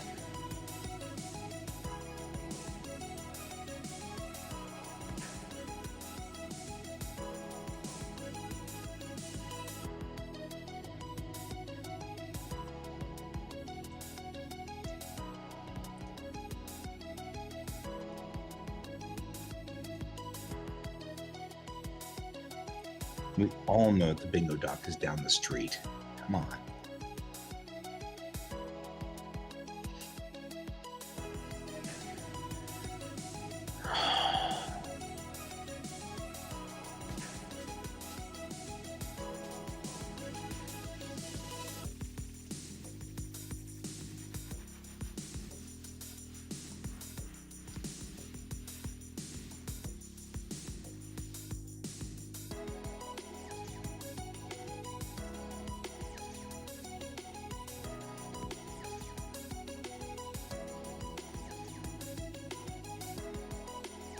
Yes, when you lose that sense of humor, bro, that's when things go downhill. It's actually funny. I was talking to a friend of mine. It's like, no one's as old as Guy. Of course, my friend is like 3 years younger than me, but that's all right. And then he was, he's like, I'm just joking. And I'm like, hey, as long as you're making those jokes, I'm not really old. It's when you stop making those jokes when things start to get uncomfortable. Because that's, as long as you're sitting there calling me old man and things like that, we're good. I'm not actually old. It's when that stops being the case. That's when things.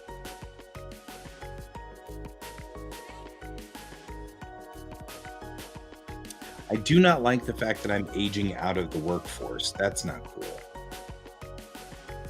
But because I don't feel like I'm, I don't feel like stopping working, so I don't know why I'm aging out of the workforce, and that's aggravating, but that's okay. I'm aware. Sometimes the world just does what the world does, and there's nothing you can do about it.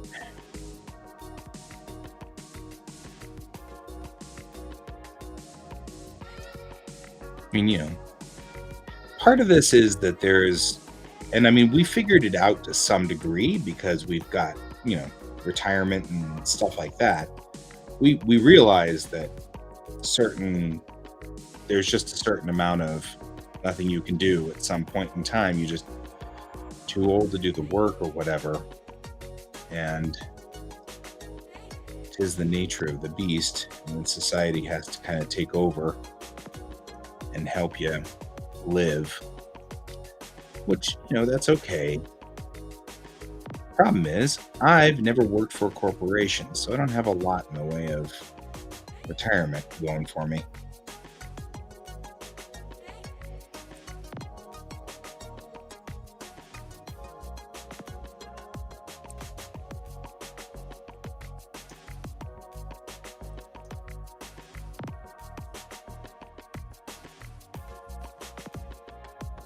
Your boss is a year younger than you. Yeah.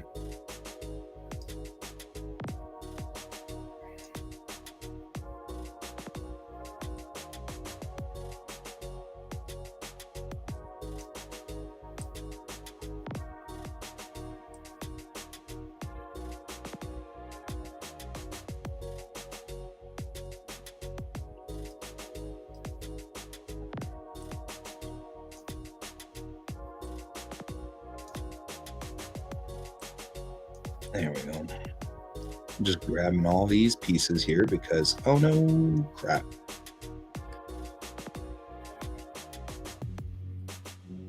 Don't forget to hit the shift key before you select, or you will have problems.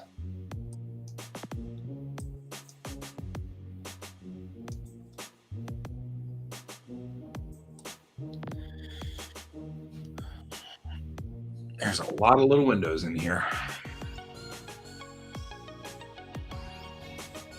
Yeah, I've noticed that all of these things where we built social nets to help our people live comfortably after they no longer are viable in our society have been obliterated slowly by people who are very, very, very greedy.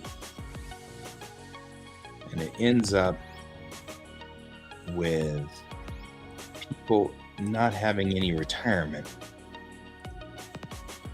I mean, part of the reason that I knew my mother had passed away was because her work called and couldn't find her. And that's just really weird.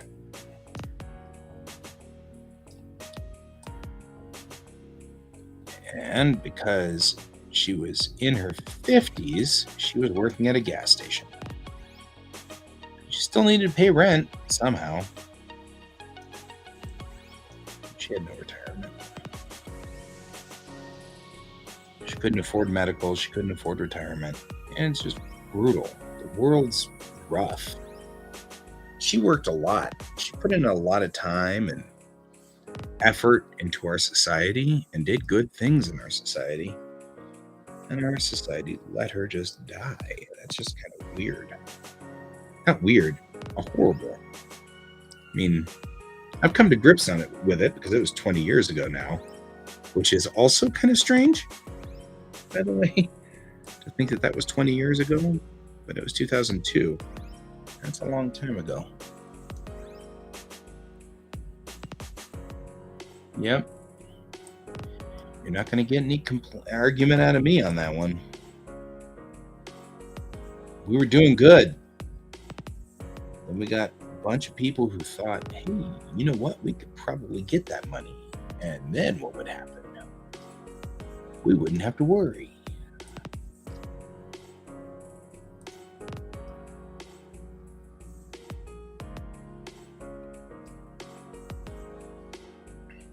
All right. So I've pulled a lot of these guys out of the loop of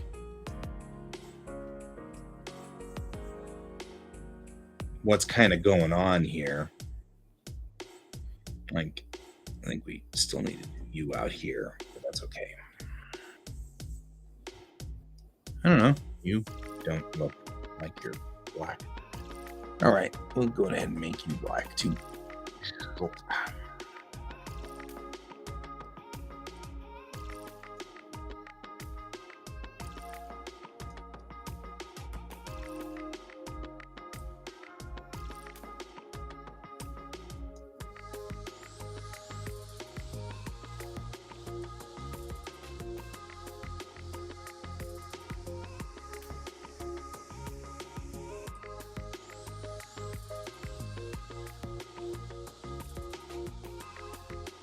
I still think these little windows back here, both of which are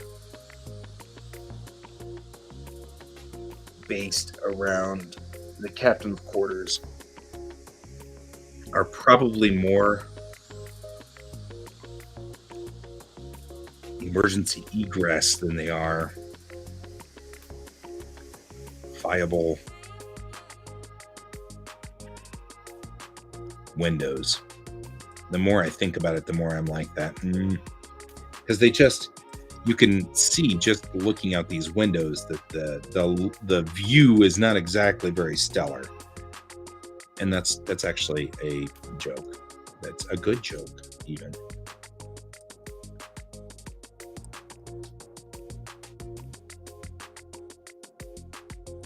Yeah. Anything that may have you on a planet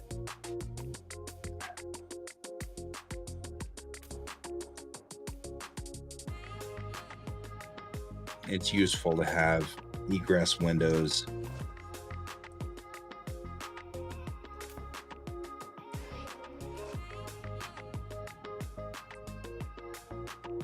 And since this is the captain's quarters back here, this is where she actually has quarters. So my thought is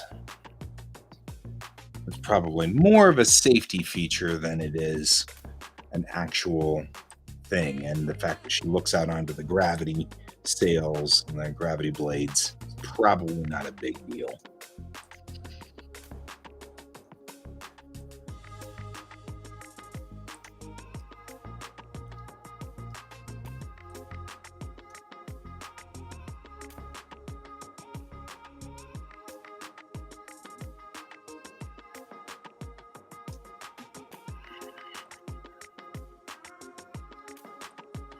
The only real important thing is that we have to use the captain's private bathroom for our dear lovely kid, because she doesn't understand the culture, and so she's going to be super embarrassed about the idea of being in the public shower with everybody. So she's not gonna, which is fine. It makes it easier for me to not have to explain that and not get into trouble for it, because people are weird and they'd freak out about the idea of me portraying a naked teenager. Which, you know what? I'm okay with that. To some degree, I mean, I guess. But it's still kind of weird. Because again, nothing sexual here.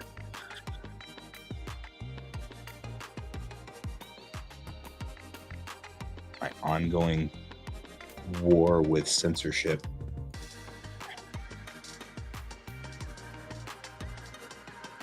Mostly because I don't think you're protecting kids in this instance.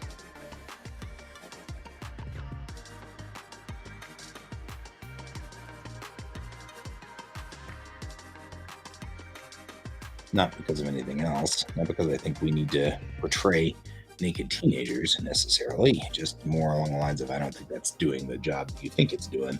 And not by you. I don't mean you guys.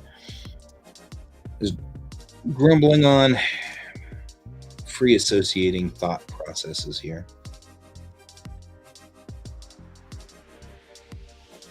Yeah, I agree. I think we'll have less windows used for viewing the outside world and more just making sure that, because the camera work and the fact that we can holographically reproduce it, that's not going to be. But as we did see in Star Trek a couple of times, hey Geordi, go over to a window and look at this directly with your eyes, sort of thing. That happened more than once. Although they kind of abandoned it after first season, I noticed.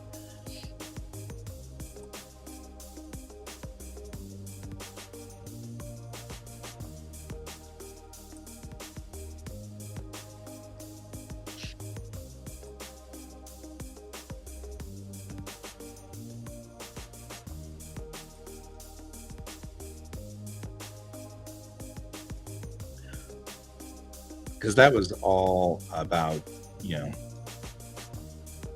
Geordi being disabled but still useful is the entire point.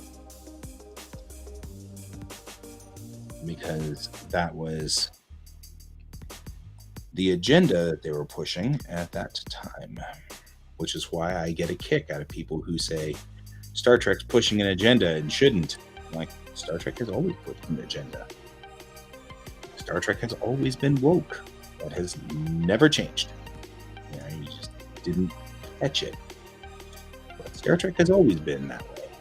That's never been a different. Every time somebody does that, I'm like, did y'all watch Star Trek? I'm like, you watched the same thing I did, right? The entire point was to torque off the South every time. Cracks me up.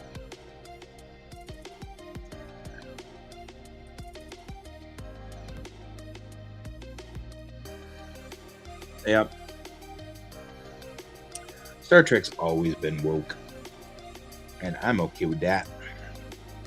I mean, if you assume woke is, you know, pushing for equality amongst people who, you know, are generally persecuted, then I have no problem being woke.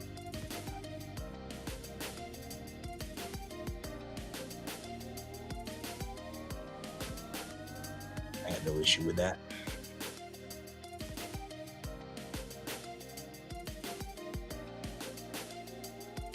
Get the underside of these?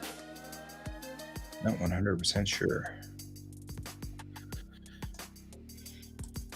You know what? Never hurts to just take this and go bork and just tap the button again. What's the worst that could possibly happen? And then everything blows up. Speaking of that, let's save. Roddenberry was very woke.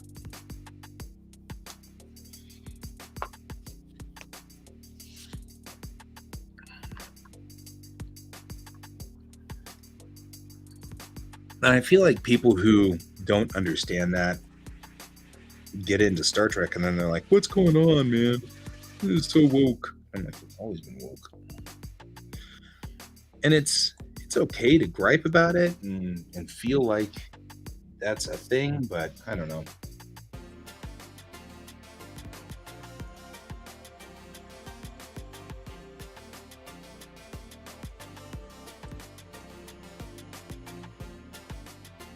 It's funny looking at these windows, specifically these windows. From this point of view, we are level with the spacecraft. Which means you don't get a lot of forward view out of this particular room. I find that interesting. I think the thing that's cool about being inside the model all the time like this is you get to kind of see really what the architecture of this model is. You know, like what's the real architecture of the spaceship?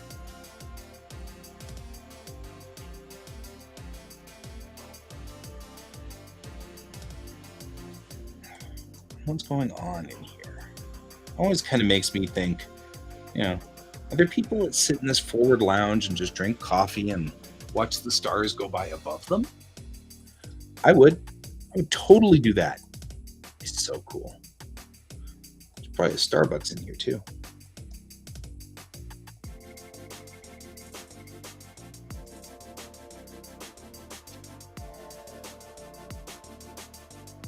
Yeah.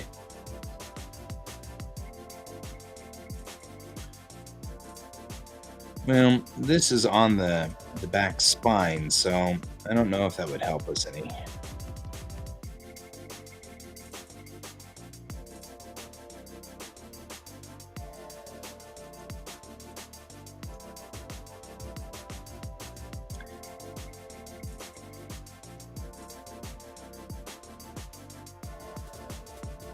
So to the people who, though, were having problems with woke Star Trek, I think there is a problem when Star Trek is too on the nose, just a little too on the nose. They're better when they're couching it a little. I think that's part of the complaint, and I get that. But to say that that's a failing of the new Star Treks is kind of wrong.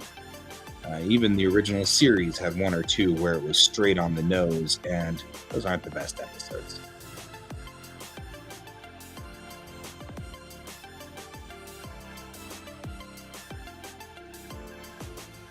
We still fight with stupid Turnabout Intruder, which was the last actual episode of the original series. And the biggest problem is that the damn point was that women weren't equal, but they made it Starfleet. And so since they made it Starfleet, that said that women couldn't be the captain of a starship, then now the rule set by canon is that you can't have a female captain of starships. A little too on the nose. It also messed up canon and screwed up the way that Star Trek works, and yada yada yada yada yada. All that became a problem. Okay. Now we're here. We'll go outside, make sure all those windows are done. And I select by material. Actually, I want to go over here and dink with this material because this material has shine, and I don't want shine. I don't want subsurface. So there's no subsurface on this. But I also do not want specular on it. I want it to be flat. I don't want it to be metallic. I don't need any subsurface anything. I don't need a sheen. It doesn't need to be rough. Or rather, it could be totally rough. Rough. There we go. Because that's what we're looking for, is an absolute black. 100% alpha, no emission, and black for the emission color. So what we're, and clear coat roughness. If it's got a clear coat, it doesn't have a clear coat. Why do you have roughness? So that should make it just flat black. Just about as black as it goes. So that should make it easier to, let's see, did we get in there? Yep. And now we can really see it clearly. It's not reflecting anything. So we can see whether, to make sure that all of these windows have, except for that's a docking door. So we're going to need to we actually do need to put in there, we're going to have to put in the little latches that go all the way around to show that it's a docking door that latches on.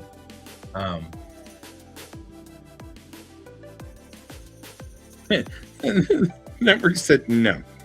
No. Right, I'm going to check to make sure that all of those guys are black. That's also a docking door on this side. No, and that looks clean. There we go. Those look good. Those look good. Okay, I think we've done all the windows. I do windows. You didn't know that, but it's true. I do windows. That one's not done. Check it.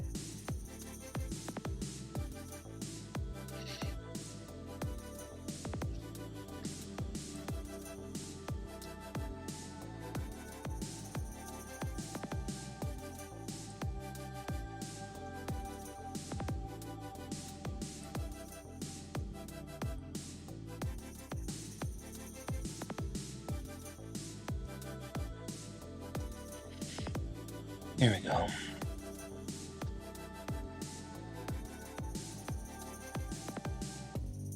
So, the episode where they came across an Earth, but the races were reversed, they actually did make it. It's called Code of Honor. It's a TNG episode, first season. And, it's brutal, man. It is brutal. Yeah, what happened was pretty much everybody unilaterally just ignored that.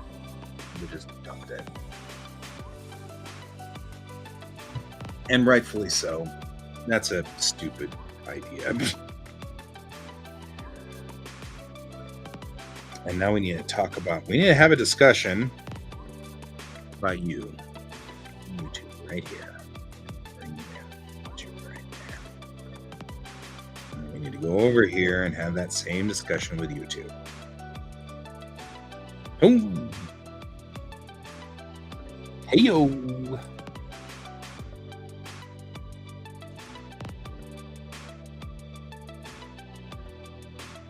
And actually, we can do this and take these top pieces here, which will never be seen, and assign them to this black as well, because that gets them out of what's over here on this other side.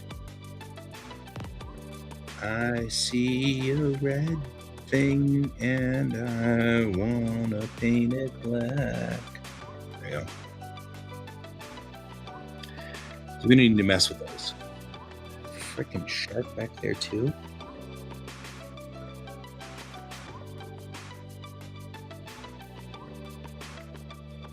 What is that? Okay, good. Just making sure that there's no seam cut in there. We don't need a seam in that part. The seams all look good back here. This is the after docking bay. So this is the docking bay on the inside. This is the docking bay where the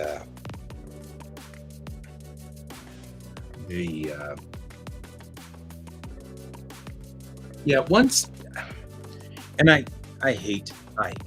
cannot tell you how bad I feel about saying that I agree with that, because I do. I feel pretty bad about that.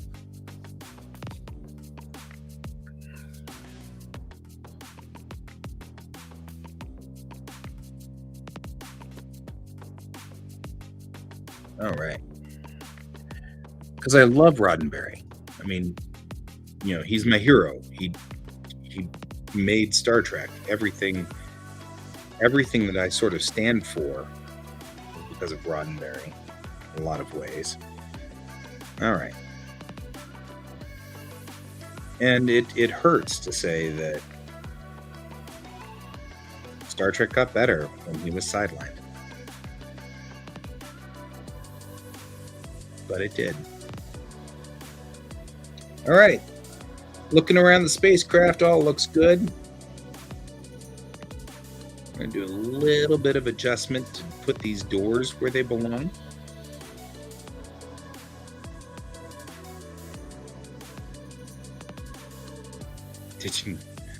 I like the pajama uniforms, but I gotta admit, they were pretty brutal.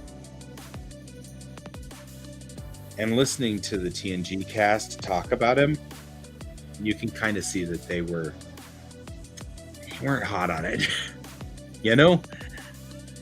And so I feel for them. I feel for the guys. All right, here's what we're gonna do. We're gonna put you back where you belong over here. I actually need it to be one step over just because I need it to be in texture mode so I can read what's happening here.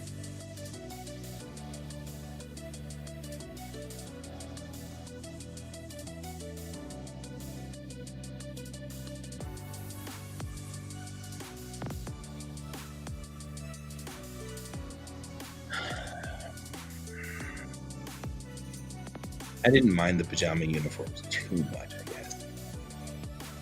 But I don't blame the cast for not really liking them.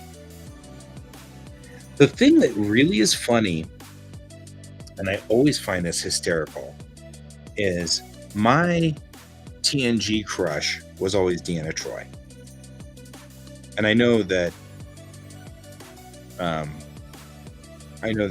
that's also Donald's TNG crush.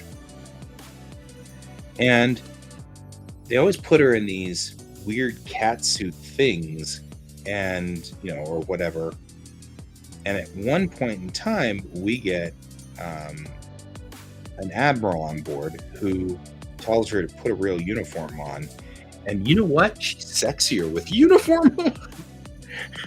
It was like, that's something I did not expect. I was not expecting to think that Deanna Troi was sexier once she put on, a normal Starfleet uniform, but she was much sexier with a Starfleet uniform on. Agreed. As soon as they were in real uniforms, and a lot of it is because, it's for the uniform. Which also is one of my favorite episodes of Deep Space Nine, is for the uniform.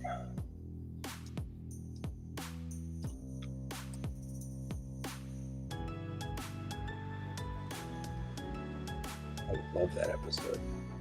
Michael Eddington. One of the best episodes.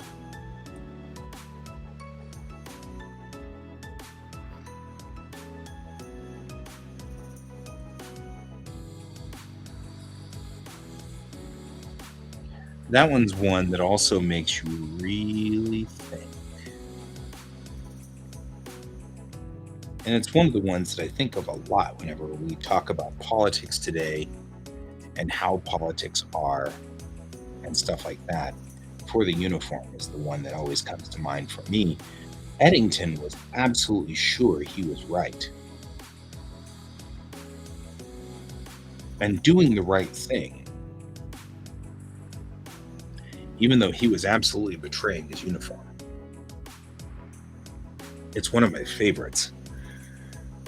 Because in the end, you actually aren't necessarily sure whether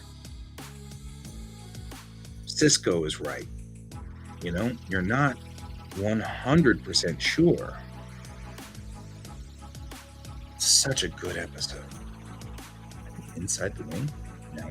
Are we anywhere near the door? No. That's what I thought.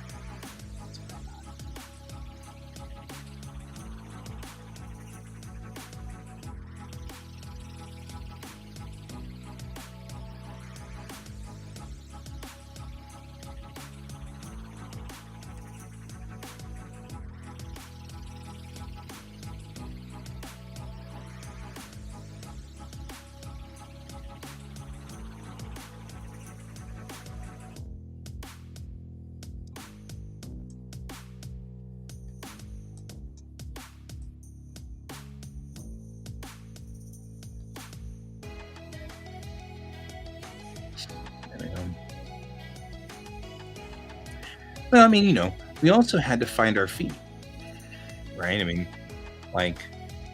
We talk about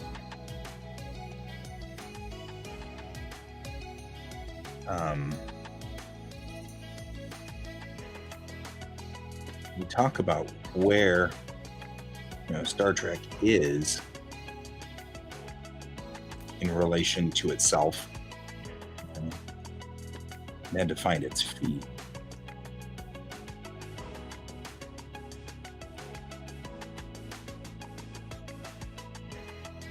So I get that. So first season and second season were rough. Dang it. Oh, that's fine. Everything's fine. We're all fine here now. How are you?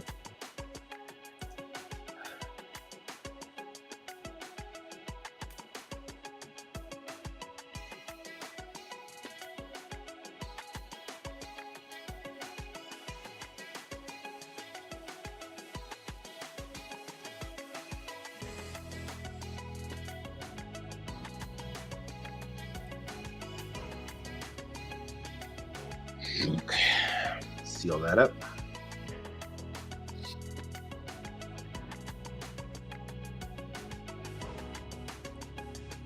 Yeah, that's one of the reasons why I call for a moment of just stop and think it through.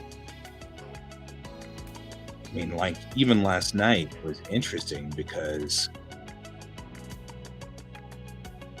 it was really easy for Can to think that maybe I was a Musk fan or whatever. And I'm like, you know what?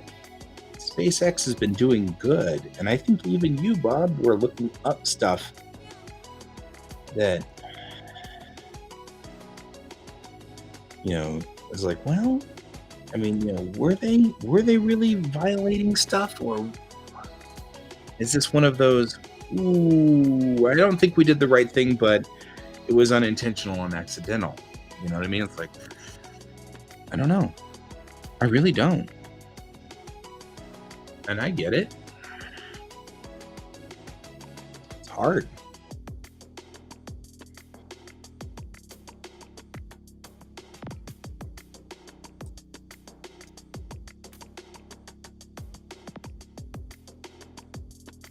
And, I think I was even getting to the point where I'm like, I'm not going to argue anymore. I'm just going to sit here and be quiet, because I really don't want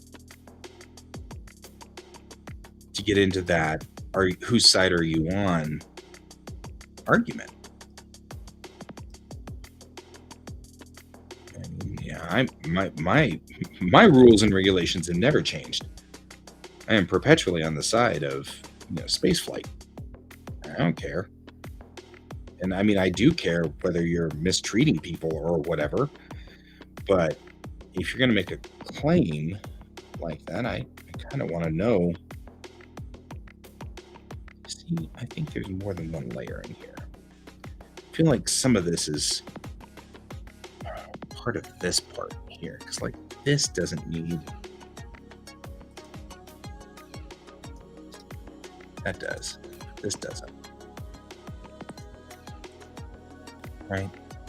That part can be out of our line of fire. It doesn't need to be.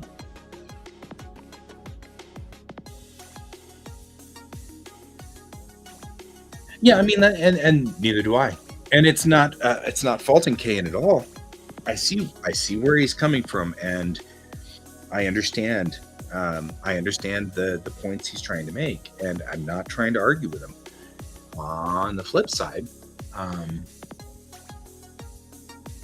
yeah, I mean, on the flip side, unless you can prove that there's sweatshops and stuff like that going on, I can't buy it,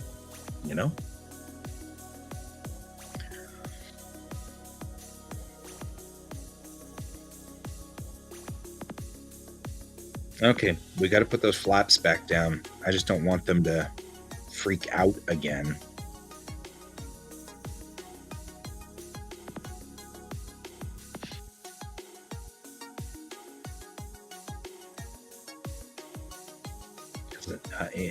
We've almost got this all under control. I just don't want them to freak out. Okay, the flaps are back in place. Doesn't look like it added a whole bunch of sharps to it. Dang it. Or edges.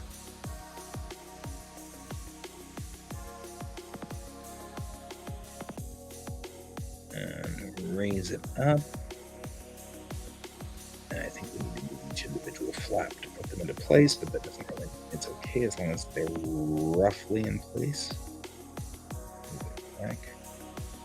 There we go. Okay, flaps are in place. Let's take a look at this. I think we might be ready for a transfer out. Now let's look at its UV mapping. We still have a lot of little teeny pieces up here. I'm not sure what these pieces are or where they are. Like that piece. Is that a legitimate triangle? Yes, it's actually a legitimate triangle. Nothing we can do about that. But there are two edges in here that we don't need.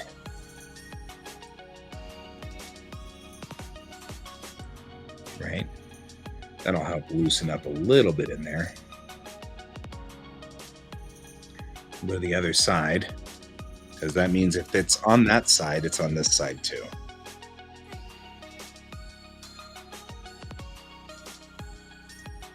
And then we will be able to, and there it is. Right there. I'll loosen that up too. Okay. Last little checks. Yeah, they're flapper-ons. They're not really flaps. So you're like, these guys, what the hell? What are you? Where are you?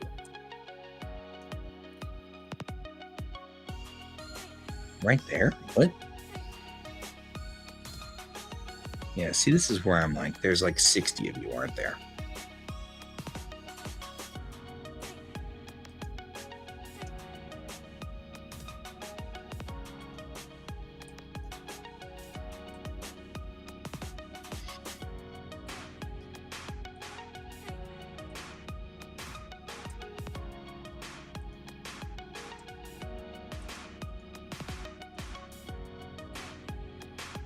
Yeah, they're kind of flapper-ons, though. I mean, really.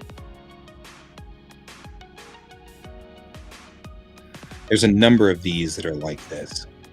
And these little teeny, subunits of, they're not really an edge. It's all of these need to be cleaned and cleared of edges.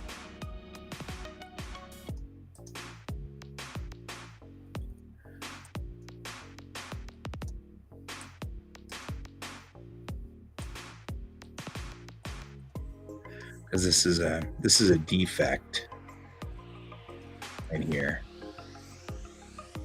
because it's not clearing that seam, which means that whatever is going on in here, it's a screwed up piece of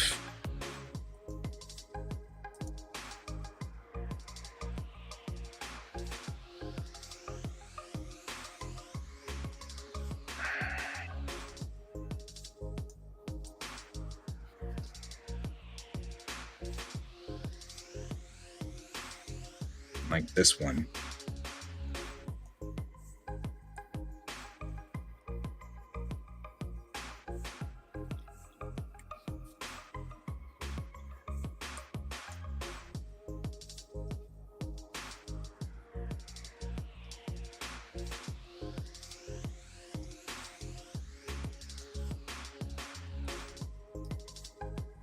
And I'm not able to pull it because the seam is too small to catch. And it looks like there's probably two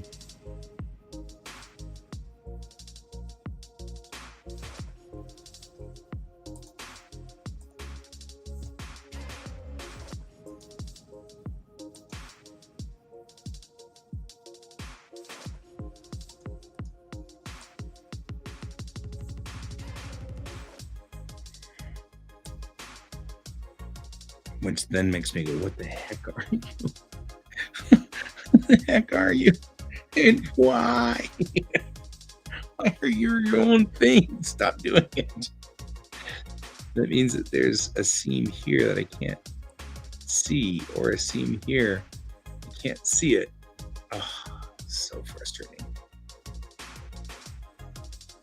And more than that, I don't even think this needs to be here. Which means that I'm going to actually go on ahead and go through here and do this. Mark seam, mark seam. I'm going to take you, which is that entire thing, and I'm just going to hit delete. I'm going to take that face out because it's not important. And it's adding something to this that does not need to be there.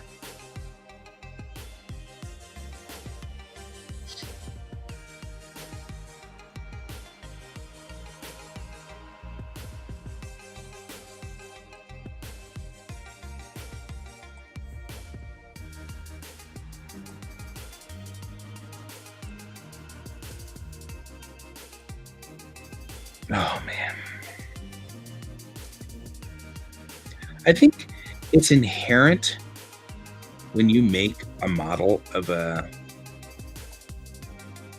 of a complicated enough thing, it becomes inherent that you have detritus that just builds up in here.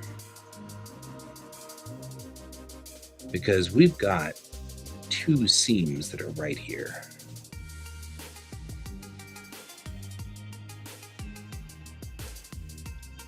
And I can't catch either one of them. But it's clear that there is something. Yeah, the search for the rogue dun dun dun dun dun dun. Yeah. Because I'll bet you if we look at up here at the top, I'll bet you we'll see is that there are two polygons here.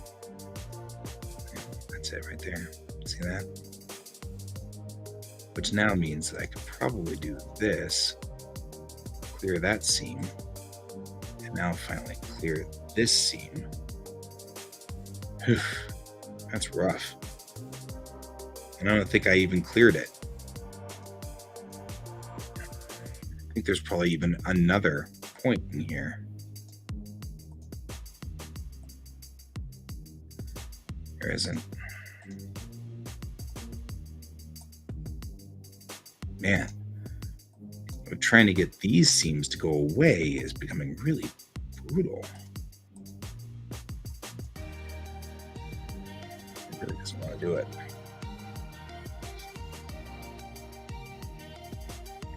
So probably what happened here, I want to see more Shran too.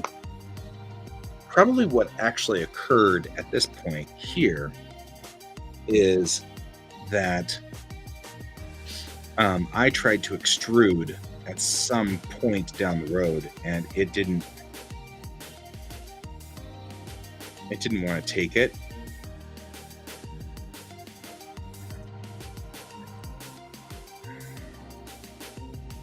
And I'll bet you that's what happened, because now we have this guy, right? Who is this guy? This guy, right?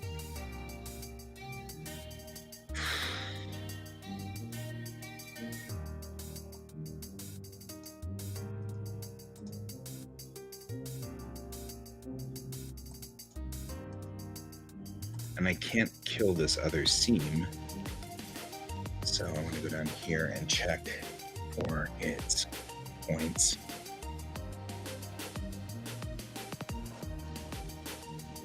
And hopefully, with this ability, I can kill.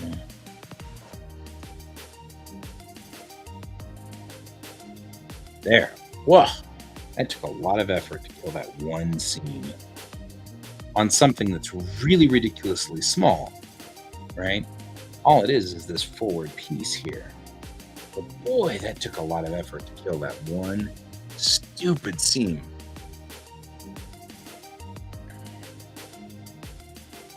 Well,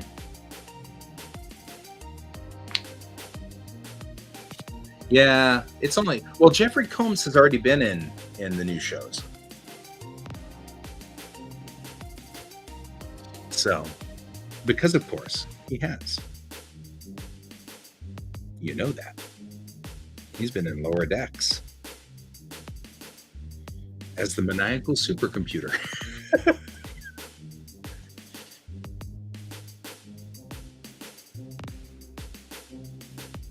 And it was wonderful. And it was my kind of stupidly funny things that, all right, we've cleaned up that, now that, they're everywhere.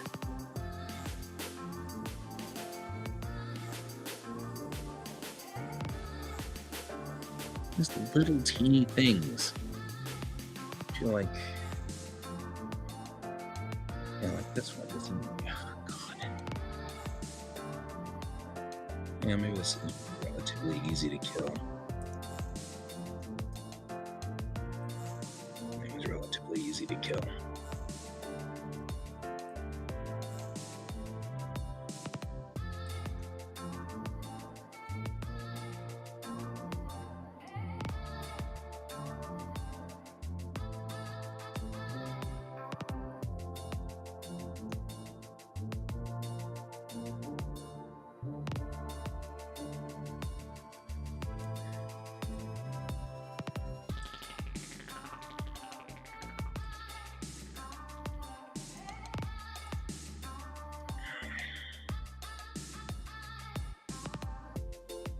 Bet you one of them is this guy up here too.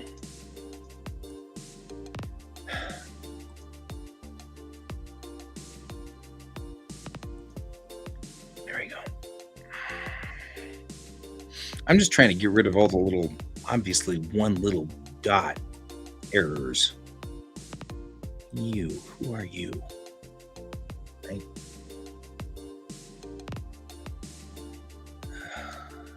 Same thing. We're up here on a face that probably got extruded.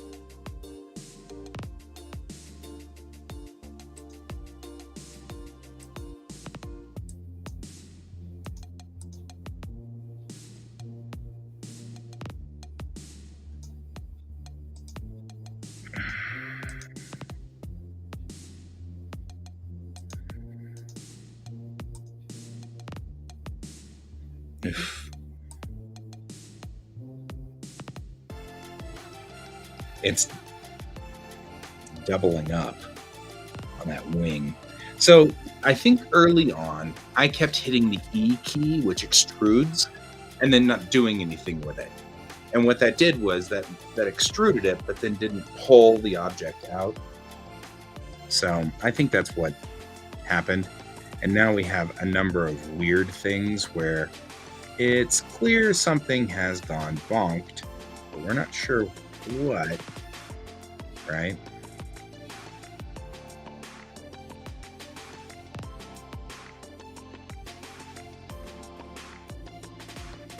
Because like this, looking at this, there's multiple.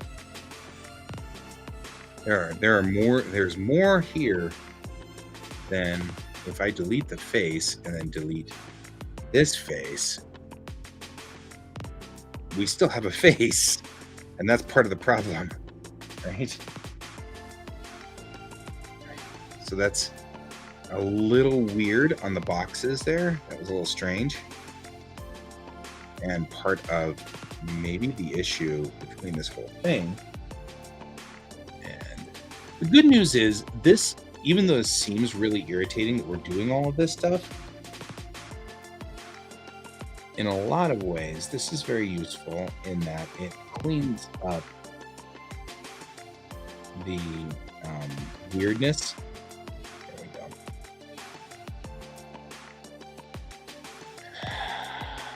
And though it's a pain in the butt, we're able to get this a much cleaner mesh. And these are the things that in the end cause DAS to freak out about and cause printers to completely blow a gasket over. So the printer, when and this is part of the reason why I haven't given this model. I'm facing my.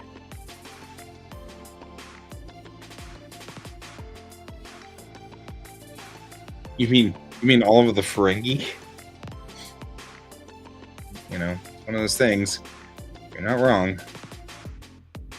Ferengi's entire job was to be capitalists.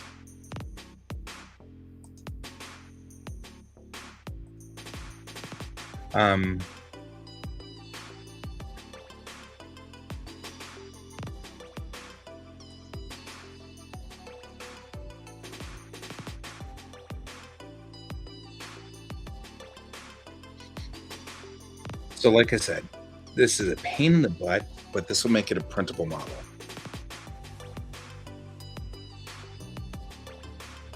Yeah, probably. Well, when they first appeared, they were supposed to take over for the Klingons as the bad guy du jour.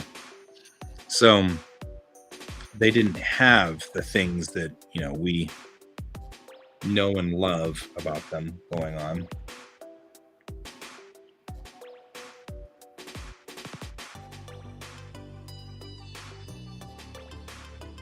I just need to delete it.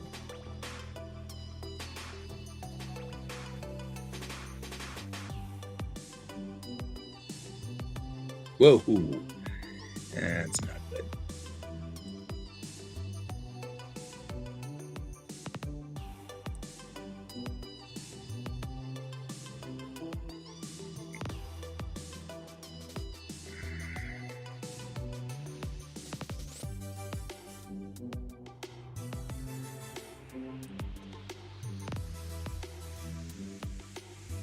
Oh, God.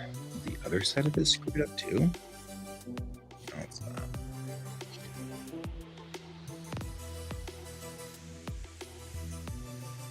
Yeah, they weren't. I think the funniest part is that one of them was Armin Shimmerman. So people keep, saying, well, Armin Shimmerman might have developed the Ferengi, but he didn't actually start the Ferengi. Yeah, actually he did. He actually really did. He started the Ferengi completely.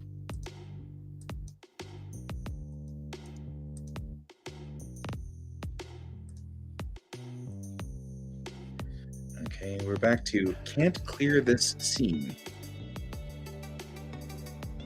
That's where it is. There you go. I'm like, there you go. And that squared that away.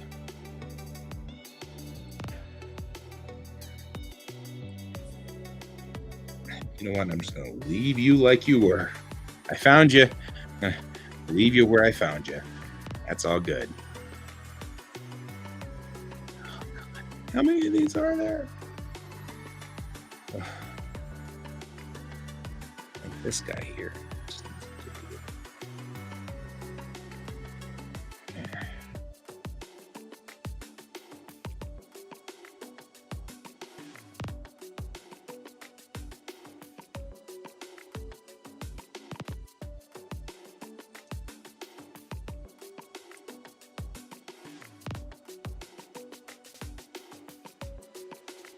Okay, but does that mean you're like not the right size?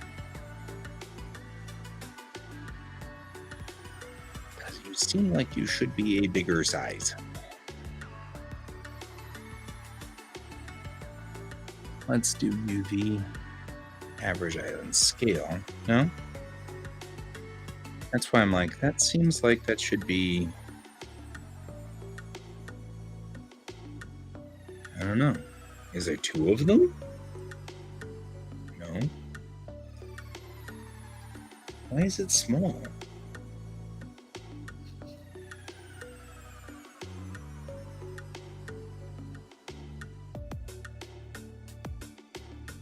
Yeah, I liked her too. Boy, I liked her. She was cool. Okay. Yes, yes, yes. Yeah. Okay, so why are you so small? Unless maybe these aren't actually set for... No? You see...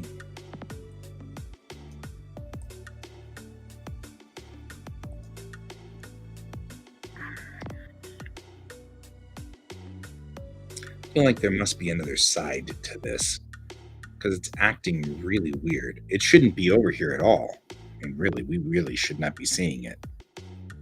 But it's acting really small.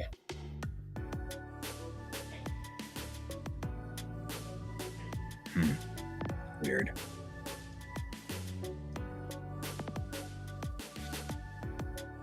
Are these struts? They are. Oh, hey. But you should be black, no texture. Does that mean you too?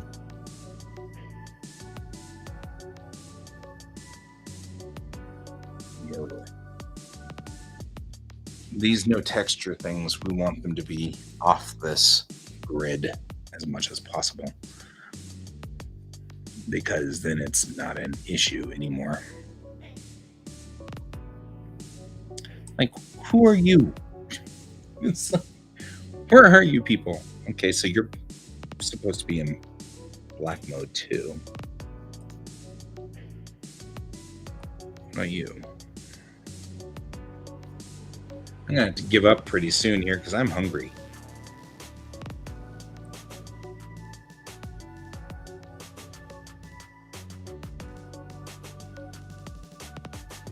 I know. So that's why I just made them highlighted though. These little weird slivers need to be...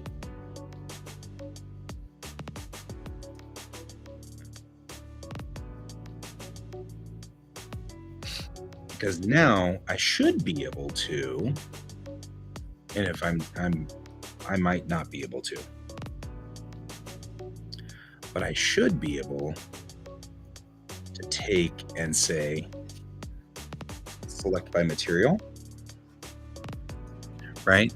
Because it's got select by similar material like this. And that should give me all of the things that are black in here, like these there. And that is useful because all of those things then I can move off of here ultimately, like that. and it's none of that is part of this world, because like all of those things are not going to be part of this. And that's why I'm trying to figure out why it's not packing those differently. You know what I mean? Like it's packing those all on the same map, and it doesn't need to be, because it's all, there's no map to it. There's no texture. So it shouldn't be on this UV plan at all. It should be on a different UV. I don't know, guys. I think I'm running out of, I think I'm running into, I need food. So we're going to go ahead and go do that. We're going to go head for food, and you guys will head for food, and I'll head for food, and we will see each other tonight when we reconvene to yet again try to figure out, why didn't it do the things? What is it doing? Because those are weird. But I will. Elf eats food badly. Elf eat the food. Okay, I play way too much of that. I'm just saying. It was the best game ever. Okay, I will see you all later.